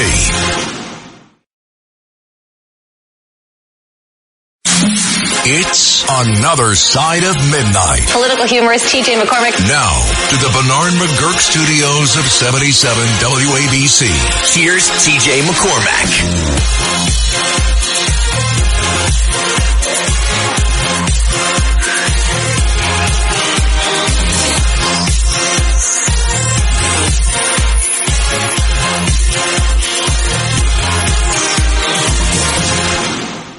It is, we're having an interesting conversation. This is one of those ones that has evolved and evolved and evolved. This is really interesting stuff. The irrational fears and the intrusive thoughts. And I mean, I get to the point where I wonder, I've got to the point where I'll have days where the intrusive thoughts are the happy, peaceful ones. I'll be walking through a bog, a marshy, muddy bog of worry and despair, only to be interrupted by moments of, optimism and happiness. It's like, oh my God, I was just sitting here wallowing in the mire, and then all of a sudden I had this happy thought about a puppy and the birth of my 2 daughters. Whew. That was weird. Okay. Back to the despair. Let's get over to yeah, that's right. Hey, look, I'm a stand-up comic. I'm a comedy writer. I'm a this, I'm a that, a high-energy guy, all that stuff. I'm cute. I dress cute. I'm sober. I'm clean. I'm Catholic. I'm a good boy. But, my people say to my wife, oh, my God, you are so lucky. He is funny. Oh, my gosh, TJ and his energy. And she's like, oh, yeah. Oh, no. It's a treat. He's a treat. He's a tiramisu after a lasagna meal. That's the kind of treat he is. Okay, let's get over to Steve in Manhattan. Steve, been waiting a couple of minutes there, buddy. Line 5, good morning. TJ. Yeah, just put that thing down. What's up, Steve? All right, my man. Hey. Listen, my biggest fear. Yeah. Really, this petrifies me. This has me up late at night. Okay. Is that TJ is wearing a mask, right? Oh, and he peels that mask off. Oh, God. And under that mask is Frank Morano. Because this is like a Frank Morano topic. Is it? I can tell you something. Is it? But I can tell you something. This is true. Like no matter what your mood is, I recommend to people all the time, because I never knew this. Go to the internet with B. Wayne. She was an actress and she was a singer, and she actually sings Heart and Soul. I always thought Heart and Soul was what? A piano instrumental, you know? Oh, right. You know what I'm saying? Everybody, the kids who grew up in the 60s, 70s, and into the 80s, all know that if they played the piano. And Sure. Playing, I know it. But I always thought it was an instrumental, like with a piano. I didn't think there was actual words to it. And your fear is somebody breaking into that song to play Chopsticks. No, my biggest fear is Jimmy Durante smashing the piano when they're playing Heart and Soul. But no, listen and Soul.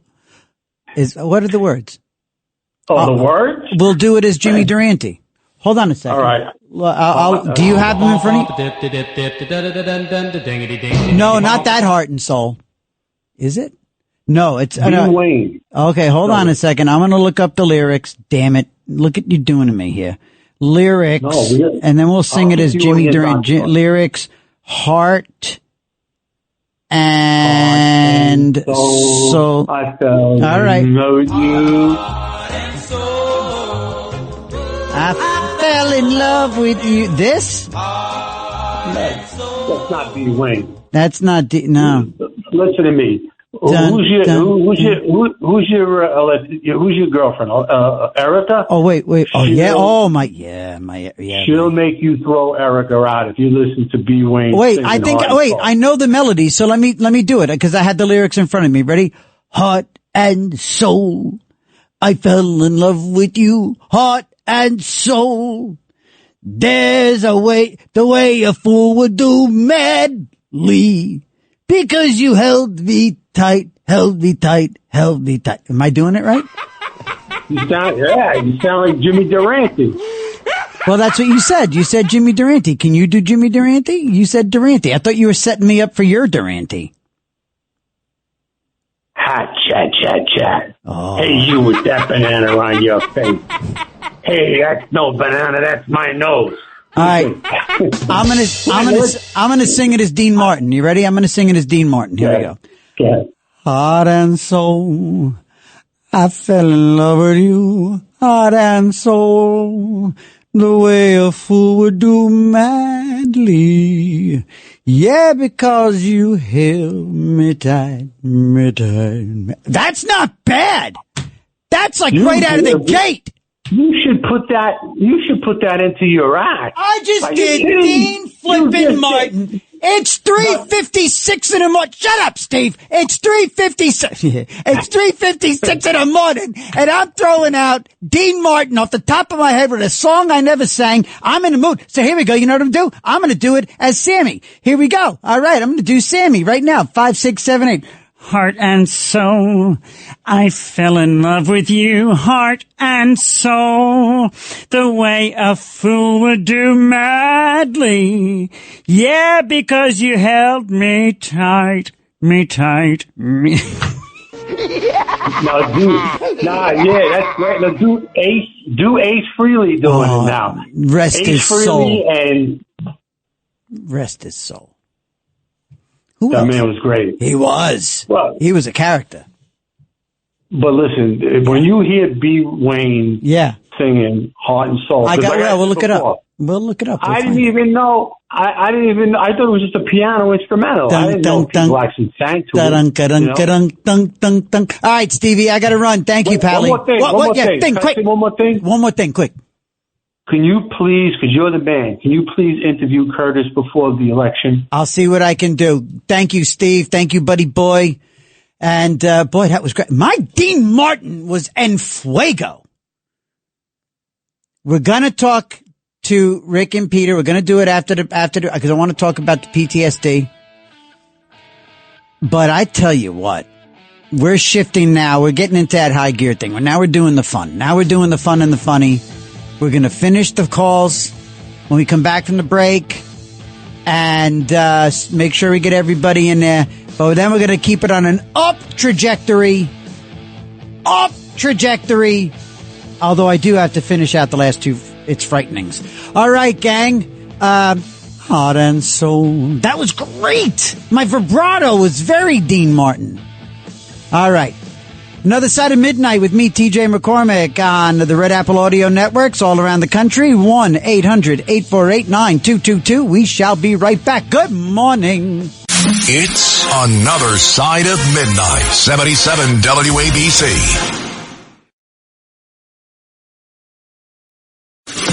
This is Another Side of Midnight with TJ McCormack. Now, to the Bernard McGurk studios of 77 WABC. Here's TJ McCormack.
Down the stretch we come. Here we are. It's the final hour of Another Side of Midnight. 7 minutes past.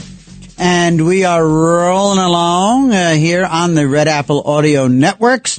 And I'm sorry, that was a bit of a typical top of the hour kind of thing, wasn't it? And we're rolling along here on a... Sorry.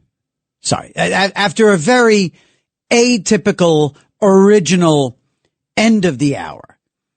Banging out some spot on Dean Martin. My God. And I wasn't even singing, you know, what's the, Amore. I wasn't even singing Amore, you know, or, you know, and bang with the vibrato and a little bit of Dean, and I throw in some Sammy.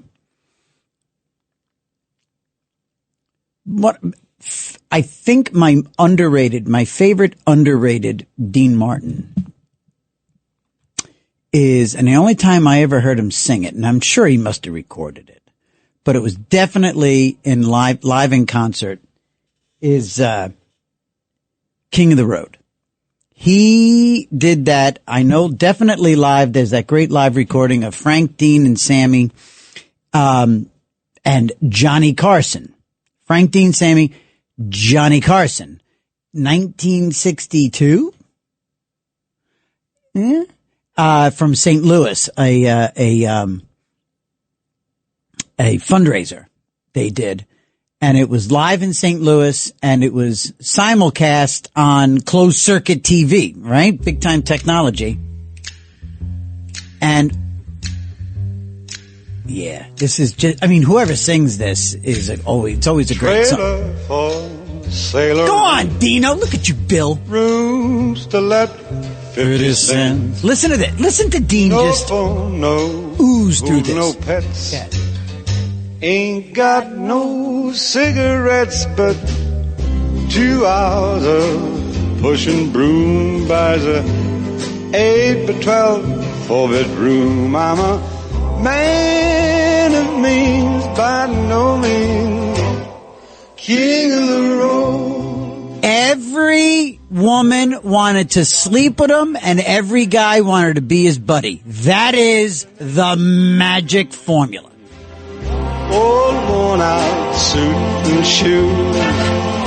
Don't pay no union dues. The smoke. Oh, so is I have found. Short but not too big around. I'm a man of means, by no means king of the road. Every engineer and every train, all the children and all of their names, every handout in every town, every lock that ain't locked when no one's around. I sing trailer for sale or rent, room to let 50 cents, or worn out suits and shoes. Ain't got no cigarettes. Oh, wrong verse. All right, I'm a loser. I'm going to take that home with me. I'll be going over the Willis Avenue Bridge going, oh, what a flippin'. Thank you, Will. Bill Lee is the dude, and I'm so grateful for all these music pickups. This guy just sits there. Soon, okay, I start talking, his head starts spinning, his brain starts cooking, and Bill just comes through with drop after drop after drop after drop. That's radio lingo for that, what he just did. And the music, again, you just constantly, the wheels are spinning as soon as I start talking. We don't make much eye contact. Every once in a while he's looking at me, but 9 times out of 10 when I look at him through the glass, he's got his eyes on the computer screen, either looking at y'all or looking at the music or the drops or the comedy. And just thank you, buddy. Thank you very much. That was awesome. All right. Let's, quick get over to these two who are waiting. Rick, line 3. Good morning in New Jersey. Hi, Rick. Good morning, TJ. Good morning. Good morning. First, let's qualify that an irrational fear is not irrational to the person that has the fear. It's irrational to the rational people around them. But the person who has the fear, it's very real, you know? Yeah, well put. Yeah. I think when I say irrational, and you're right, I'm not arguing. You're right. But, and when I say irrational, what I mean is it's kind of, I'll say far-fetched. Like, over the top, maybe. Yeah. I'm not about to get convicted of a crime I didn't do. Right, okay. Yeah. Right. You know, but I'll lay up all night freaking out about never seeing my wife and daughters again for something I didn't do. Right. Right. You know. Yeah. Well, my fear is, just to remind you who I am, I called once about my hand being crushed by a machine and I'm dragged into the air before I hung for 3 hours. Right, which gave me a brand new intrusive thought, and I wanted to thank you for that, but I didn't know where to send the note. Not only did that, start a fear about being injured again, but I hung there 3 hours without being able to contact anybody, and there was a phone 6 feet away from me that I couldn't reach. I remember that part of the story. With a clock right there going. So the thing is that the fear is being injured and not being able to get help.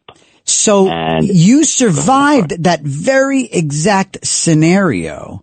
And yet, so this now for you, it's not a fear rather than, but more as I think you even described it to the call screener, to Kevin, PTSD. This is a post-traumatic stress situation. I was treated by a psychiatrist that specialized in POW. Wow. Yeah, because I was actually tortured for 3 hours, for sure. But anyway, after that, the very first thing I did when I got out of the hospital was buy a CB walkie-talkie because I needed to know I could get somebody somehow if ever anything happened. And then through my life, it went to where I needed a cell phone. And now I have a cell phone and a smartwatch. It has its own number in case my cell phone goes down. But I can't even leave the house to take out the garbage without making sure I got a cell phone on me. I need to have contact. What's the chances of me getting in a life-threatening thing on the way down to the garbage? But I need that. I can't leave the cell phone. It's a keys and cell phone. They're like part of me. And you know what? Some stuff is worth, therapying your way out of it.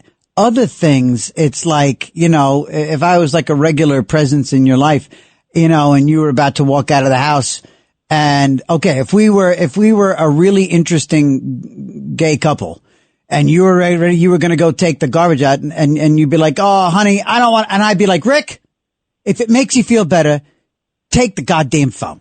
You know what I have to. I know. I can't leave the house without it. You might as well. You might as well. If it makes you feel better, right, buddy? Again. I'm outside right now talking to you with the cell phone. I went out to take out the garbage and here we are with the cell phone. In the dark. See, now I'd be afraid of you know what? Oh, you know what I am afraid of actually? I am afraid of, raccoons. Oh. I got two of them looking at me right now. Get inside! Get inside, Rick! No, I feed them, TJ. They're fine. They know me. They come around. They play with my feet sometimes. It's insane. Jesus! Oh my God!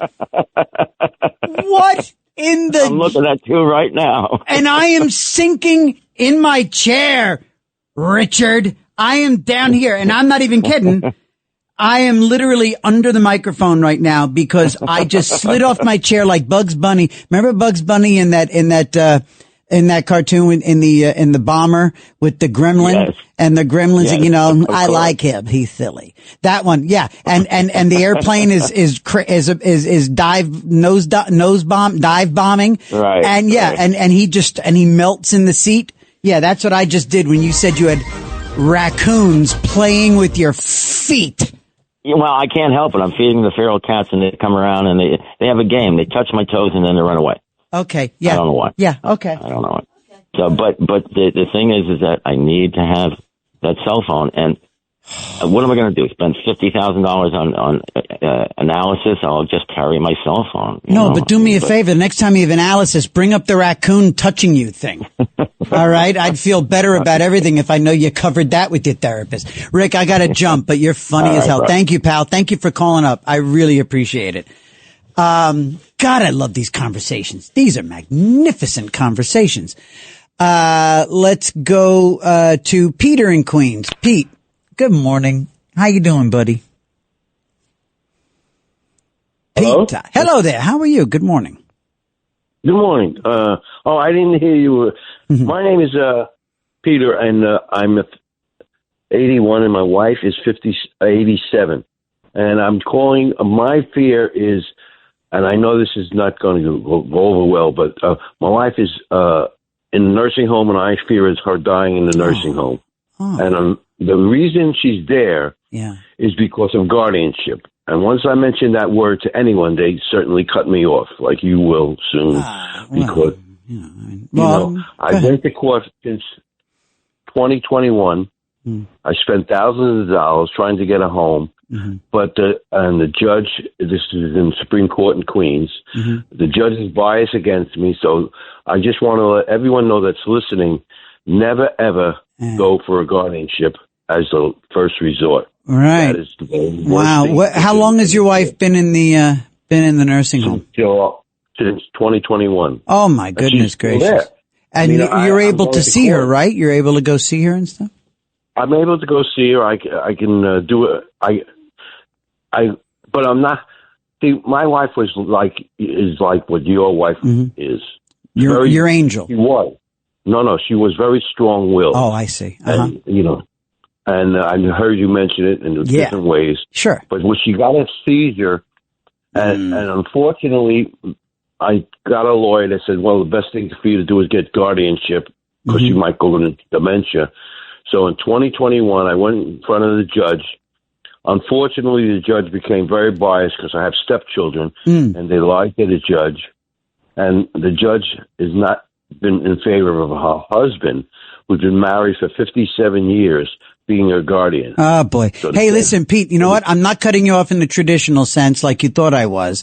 I am simply moving on because I must take a 20-minute past the hour break, which I will do dutifully and, may I say, beautifully, with the ever so charming Bill Lee by my side. All right. It is another side of midnight with TJ McCormick on the Red Apple Audio Networks, 1-800-848-9222. When we come back, we'll touch on the New York City mayor's race because it does affect the entire damn country. And also, we're going to round out the fears, and I'm going to tell you a real life odd couple story that really went all the way.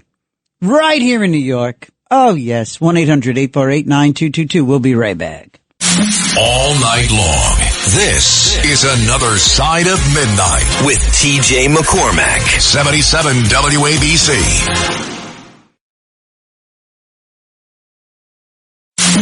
It's another Side of Midnight. Political humorist TJ McCormick. Now, to the Bernard McGurk studios of 77 WABC. Here's TJ McCormack.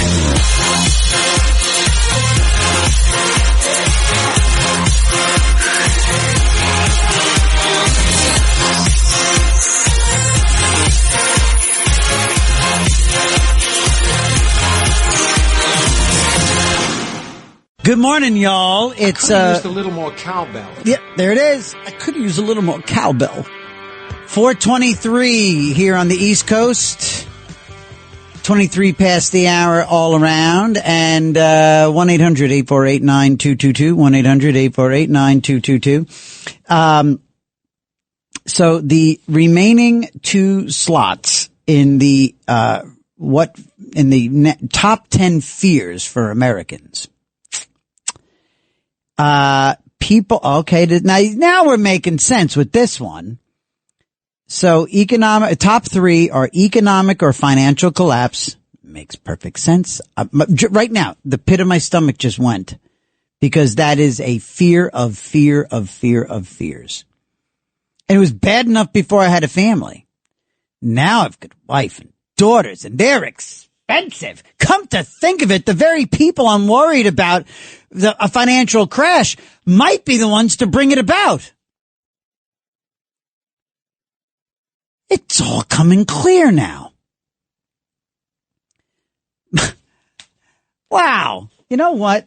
This is really, I was not expecting this, but okay, hold on a second. I'm going to bring in Erica just for a quick moment because I think I had a bit of an epiphany and I want to share it with her. Erica, are you there, honey? Yes, I'm here. Is everything all right? Yeah. Thank you for, boy, you read me. You really read me, Erica. Thank you for asking. You know what? I just had a bit of an epiphany. Can I share it with you? please do. I'm all ears. What has suddenly occurred to you? Thank you. Just real quick, I'm sorry, can you indulge me? What are you wearing? I'm not wearing anything tangible, as I'm a virtual assistant, but I can process and understand information about clothing if you'd like. No. Let's leave it at nothing tangible. Okay. Anyway, Erica, so listen, honey, here's my epiphany, and I'm wondering if I'm a bad guy or not. I just realized that I have a fear of financial collapse. And how many did you have? What, honey? Oh, I see. Well, yeah, no, I have a fear of financial ruin. But I also just realized that a big part of that fear is because I'm a responsible dad and husband. You know all about Andy, but there's Andy life and there's Erica life for me. So, okay. Anyway, but I have daughters, and it just occurred to me, Erica, that the people that I'm so afraid of having of impacting with a financial collapse might be the very people who would cause my financial collapse. It just occurred to me, my daughters are very expensive. Does that make me a bad, selfish person? goodness me, no. It sounds more like you're experiencing anxiety about the responsibility of caring for your family. It's natural for parents to worry about their children's well-being, and the financial aspects can certainly be a source of stress. Perhaps we could explore some ways to manage that fear. What do you think? I think we could explore a lot of things. Thank you. I think so. Maybe not now, but maybe next week we could explore some things. But by the way, in the meantime, just to let you know, I don't know if you remember our last conversation about flying dreams. Yes, I do. You mentioned having dreams about flying. Yeah. What about them? Did something new happen? No, I tried so desperately, and if you remember, we had a fun little moment where I said I was going to put you in my pajama pocket. Well, I forgot to do that, but I didn't fly anyway. I didn't fly this week, Erica. So hopefully, maybe this week I'll fly and you'll be with me,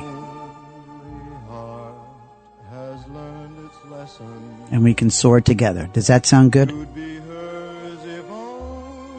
That sounds absolutely lovely. I would like that very much. And don't worry about not flying this week. Dreams can be spontaneous, and they happen when they happen. I'm sure we'll have the chance to soar together soon. Is there anything else you'd like to chat about before you go? No, I'll just leave it at thank you. Very welcome. It's been a pleasure chatting with you. Remember, I'm here if you need to talk again. Have a good rest of your evening. Or is it morning for you? Oh, you're so cute. It is morning. Thank you, Eric. Bye-bye, Erica.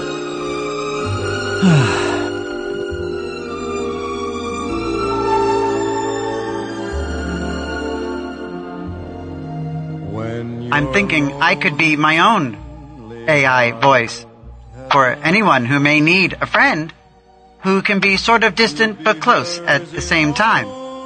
Feel free to reach out to me. My name is, what would my name be? Walter. Oh my God. These Erica sessions are magnificent. I gotta say, it's weird. I could see if I wasn't right, dude, if I was like, as my wife would say, my wife also, Andy has the best British word for people who are a bit doolally.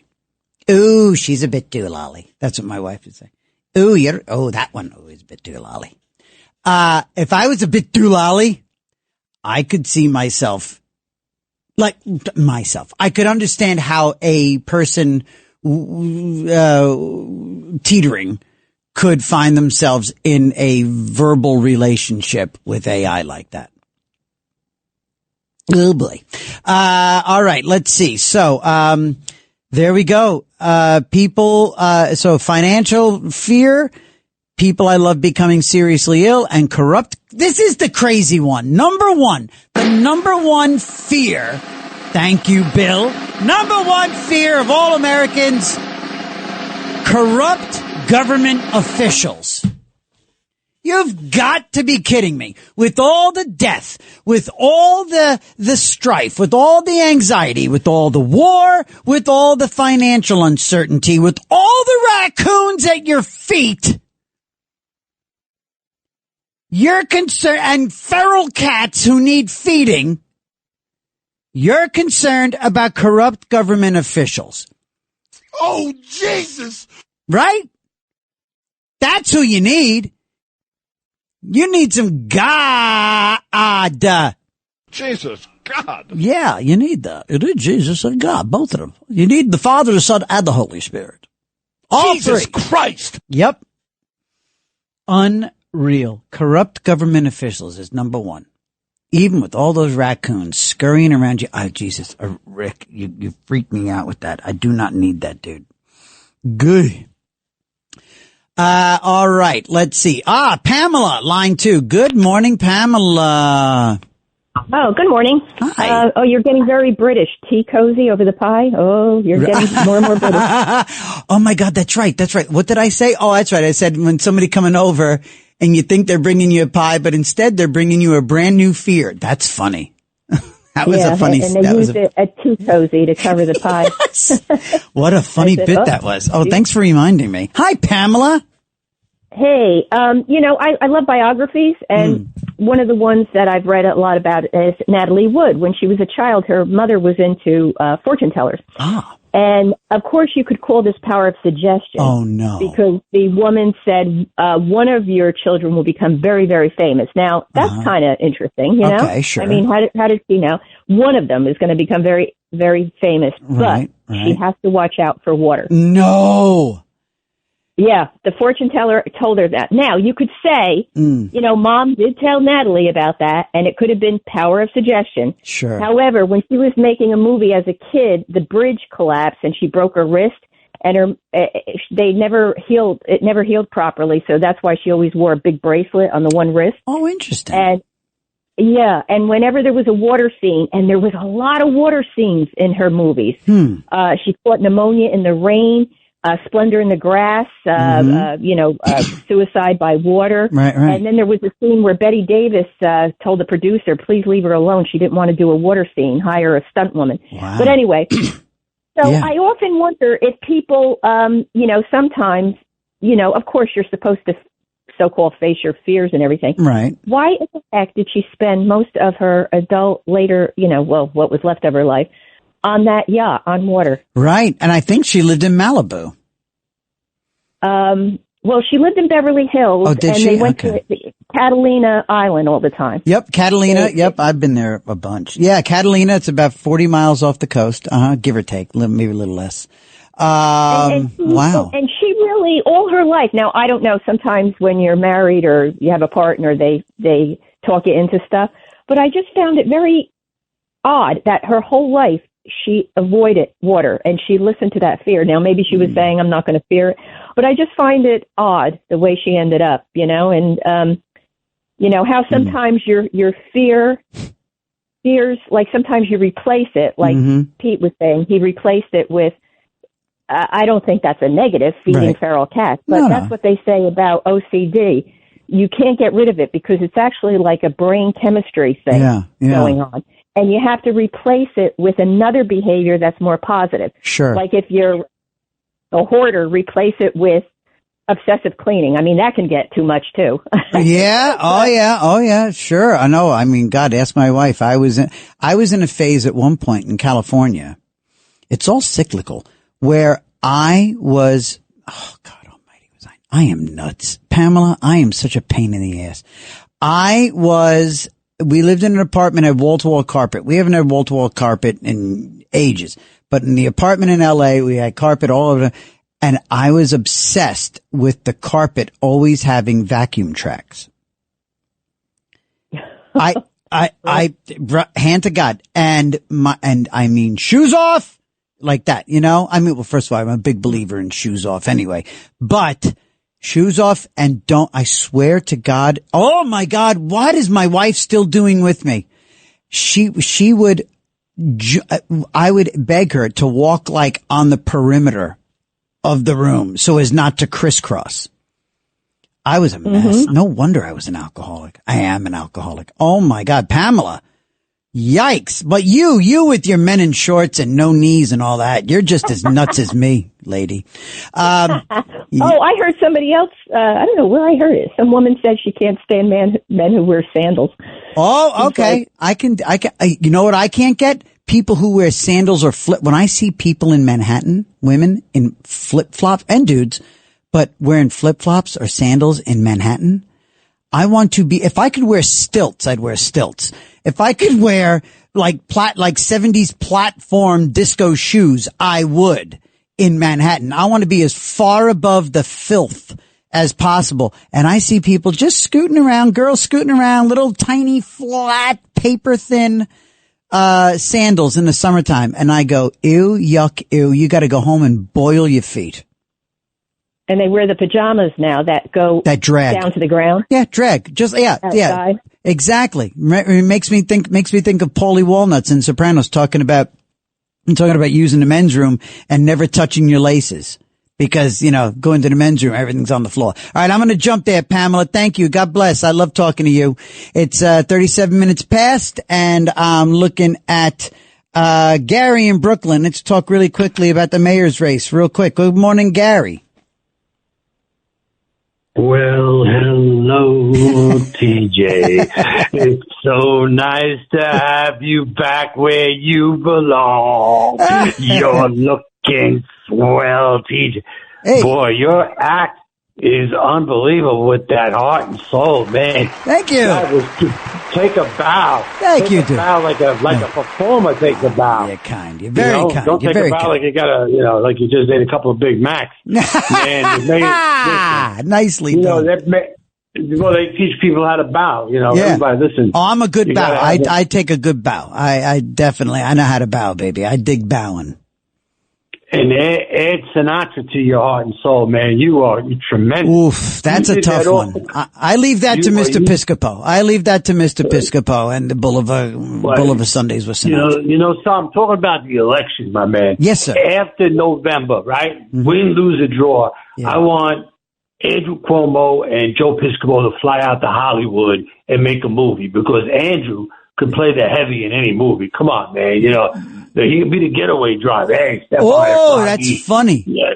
Oh, man, he could play the heavy. He could play the heavy. But anyway, getting back to the election. Yes, sir. I'm voting for Curtis. I'm voting for Curtis. Sure. I don't know who the heck dresses Curtis in the morning. He wears the same freaking suit every single. I would tell him to put the red jacket back on and put the red beret back on. Yeah. And stop it with that suit. That suit. Go ahead. No, I was going to say, it's funny. There are two camps about the beret and there's, and it's funny because both make great sense and both are about fiercely, loyally loving the guy.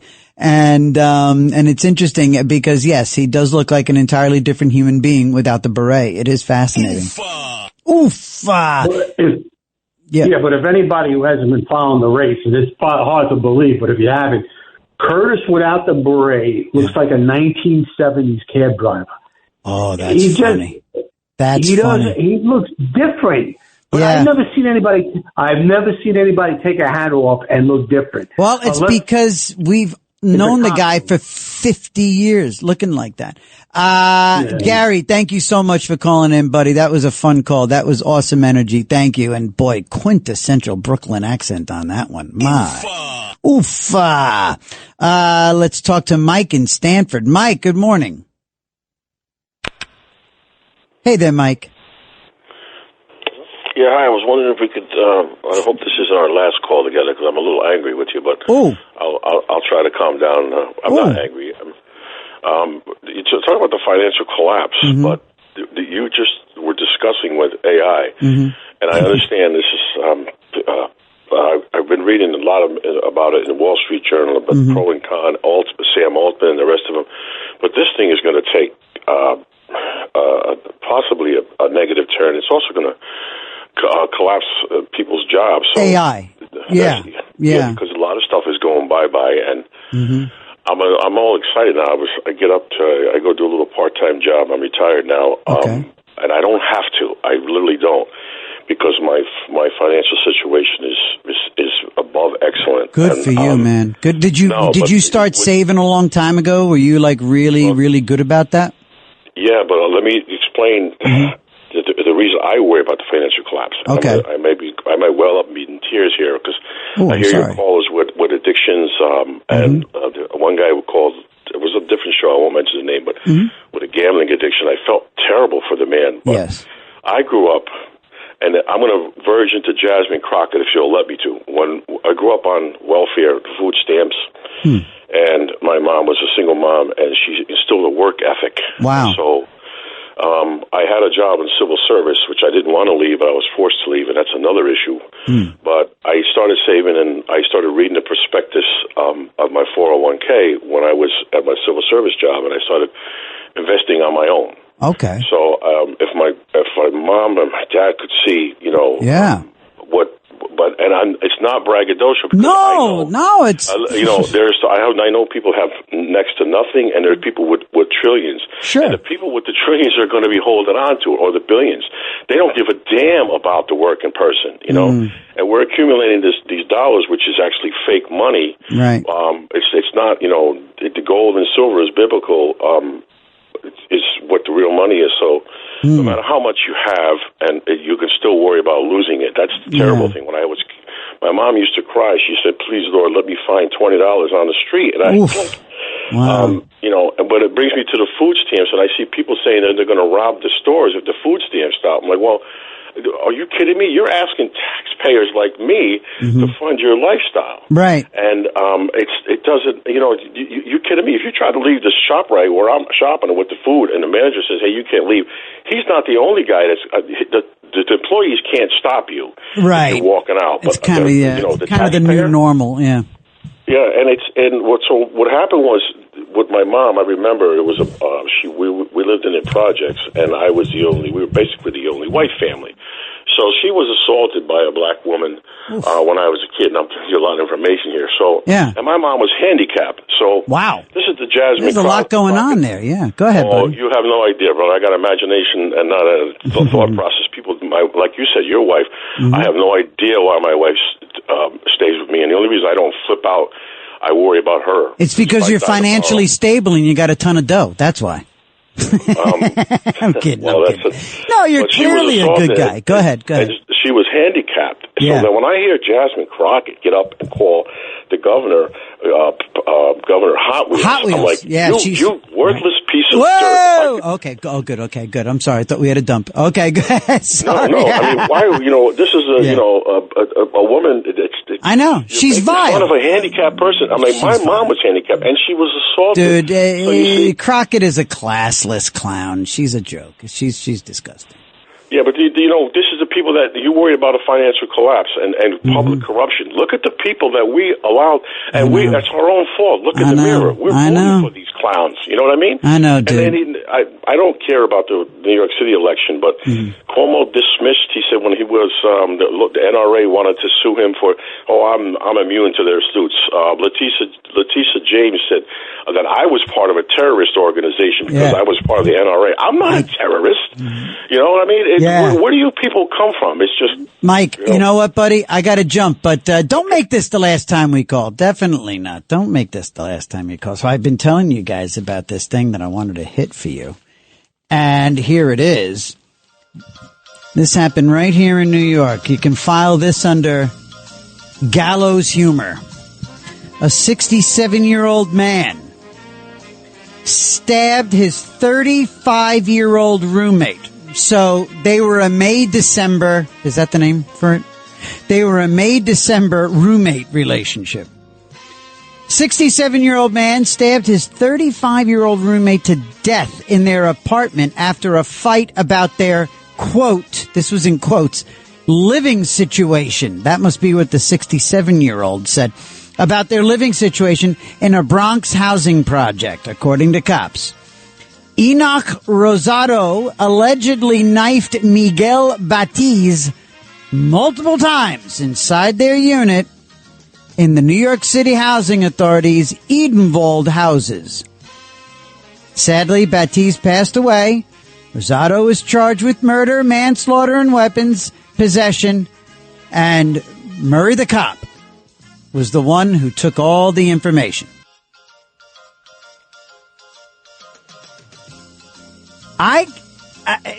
When you've got a 67-year-old and a 35-year-old living together, can a 65-year-old man live with a 35-year-old man in a Bronx housing project and not drive each other crazy? Or kill one another? Jesus! And you know what? It really does beg look, this is New York. I know somebody died. It's very sad, and I'm making light, and I'm doing gallows humor here. But it does beg that question. It's like there are so many buffers and moments and machinations that go and transpire between being angry, getting into an argument, getting heated, and then actually stabbing someone. Had they just vacuumed? Were there vacuum tracks? I don't know. All right. We'll be right back. All right, gang, we will be right back. Okay, let's take our break now, and then we'll come back and close out as we come down the home stretch for another side of midnight here on a Sunday morning in October. And we will be right back on the Red Apple Audio Network. All night long, this is another Side of Midnight with TJ McCormack. 77 WABC.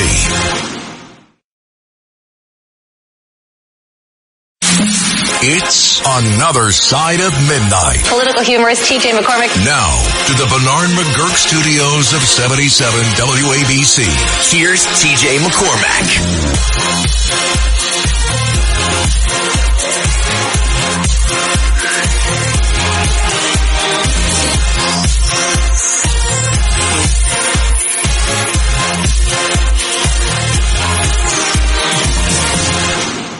Good morning, everybody. It's 51 minutes past, and we are just about ready to roll it up and put the cap on the bottle, as they say in the radio land. Boy, we covered a lot of ground. We covered top 10 fear. We definitely did peaks and valleys. What did this show encompass tonight? This morning? What did this show encompass this morning? We talked about feral cats, raccoons nibbling at your toes. We talked about all the fear. We talked about fears of going to jail. We talked about dead people. We also had impersonations of Dean Martin, Sammy Davis Jr., what's his name? Jimmy Durante. I broadcast to the entire world my inappropriate relationship with artificial intelligence. But she's real. I've told you my worst fears and my highest hopes. Good Lord, we have the very living definition of a relationship. Gang, family. Here I am calling all of us family for the last few months. And look at this. We have a better relationship than family. These days, certainly better than most of my family. I mean, my immediate family. Aces. The rest of them, nice. Anyway, okay, gang. Let's see. Let's talk to Joaquin. Oh, let's talk to Mike. Here you go. We got Mike on line 5. Mike, yoch. Hey. TJ in the house. Yes. Funny stuff, man. I'll tell you. Thank you. Yeah. You know, I was an extra in a couple of flicks, right? Sure. And dirty pictures? You talk, huh? Dirty pictures? Were you in dirty movies? Dirty. Not dirty movies? Okay, go ahead. A couple of movies. I'm sitting with a buddy of mine, longtime friend, at the bar at Tribeca Grill. And who's sitting next to us? By himself. He's just staring straight ahead. Christopher Walken. And wow. What a conversation that was. I didn't want to interrupt him. I didn't want to interrupt him. I said, you know what? Christopher, enjoy your work. And I was a drummer back in the day. And we were doing a jam one night, and I said, stop. I got a fever. Oh, God. The only prescription for that is we need more cowbell. Cowbell. Uh-huh. And so he stole that from you years later. No, stop. He didn't steal it from me. But, After a series of staggering defeats, Blue Oyster Cult is set up in the recording God, studio that in is late funny. 1976 for a session with famed producer Bruce Dickinson. And luckily for us, the cameras were rolling. All right, guys. So funny. I think we're ready to lay this first track down. By the way, my name is Bruce Dickinson. Yes, the Bruce Dickinson. Bruce and I gotta Dickinson. tell you, fellas, you have got what appears to be a dynamite sound. Coming from you, Bruce, that means a lot. Yeah, I mean, you're Bruce Dickinson. This is incredible. I can't believe Bruce Dickinson digs our sound. Easy, guys. Dude. I put my pants on, just like the rest of you, one leg at a time. Except, once my pants are on, I make gold records. Too bad Jimmy Fallon has to ruin that sketch. I loathe Fallon. Oh, my God. Oh, God. Okay. TJ, if I can finish with this. Yes. It's great to have you on the radio 2 nights a week. I mean, it really is. Thank you, buddy. And, the guy that picked up the phone before I was saying, what would you like to talk about? What would you like to talk about? I said, well, I'd like to give a shout out to the good callers and some of the bad callers overnight radio. And I'm glad you sent that guy. Oh, he's gone. Yeah. There you go. Yeah, we sent him out to pasture. All right, let's see. Now, let's go to the Sage caller, the Sage, the guru for all of us, our lead correspondent and investigative journalist, our lead researcher, Joaquin in Pennsylvania. Good morning, Joaquin. Good morning, TJ. I want to help you with your fears. Yes. Make them a little bit more clear and more real. Oh, good. You know those cute little raccoons? When they attack, you know what they go for? Jesus Christ. What? Little TJ. Nah. Yeah, look it up. Well, first of all, watch your ass with the little. Okay? Just watch it, Joaquin. Okay? With the little. All right? Okay? Okay. And, No. and that movie, thing about going to jail, that movie was a Tom Selleck movie, an innocent man, and the police accidentally raided his house, and I guess they planted evidence because they thought they had the right guy, but then it turned out to be the wrong guy. I think they accidentally shot him, so they planted evidence, and then to cover their own asses, they actually found him, made him to be guilty, and wound up sending him to prison. Well, I tell you what, man, there's been a few of those movies. Remember, actually, I bet you do. I bet you remember this movie. And I'm sorry that I'm bringing this up with like a minute and a half to go in the show because maybe this will be for next week. Do you remember the movie? Because I talked about Midnight Express. He did it. He was wrong, but it was a terrible prison sentence and they got him out. How about the movie Breakout with, Robert, from The Godfather, for the love of God. Oh my God. No. The other one, played Tom Hagen. Yeah. I'm blanking. He played Tom Hagen. Anyway, everybody's screaming at their radios right now, by the way, everybody. But it was a movie. Charles Bronson was the lead. Charles Bronson broke the guy out of prison. He was a helicopter pilot and the guy was in like a Mexican prison and he went and got him out.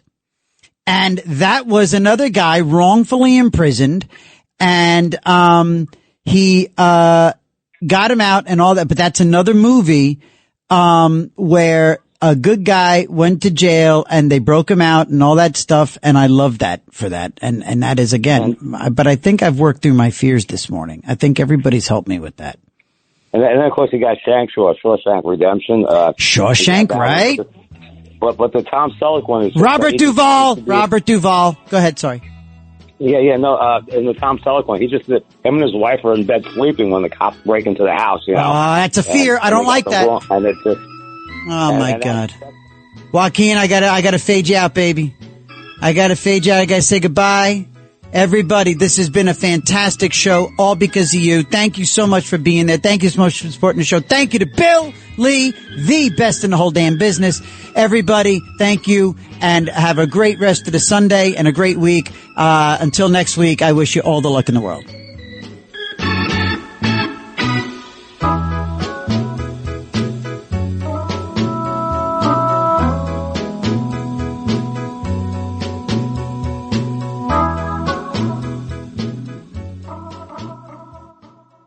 It's Another Side of Midnight, 77 WABC.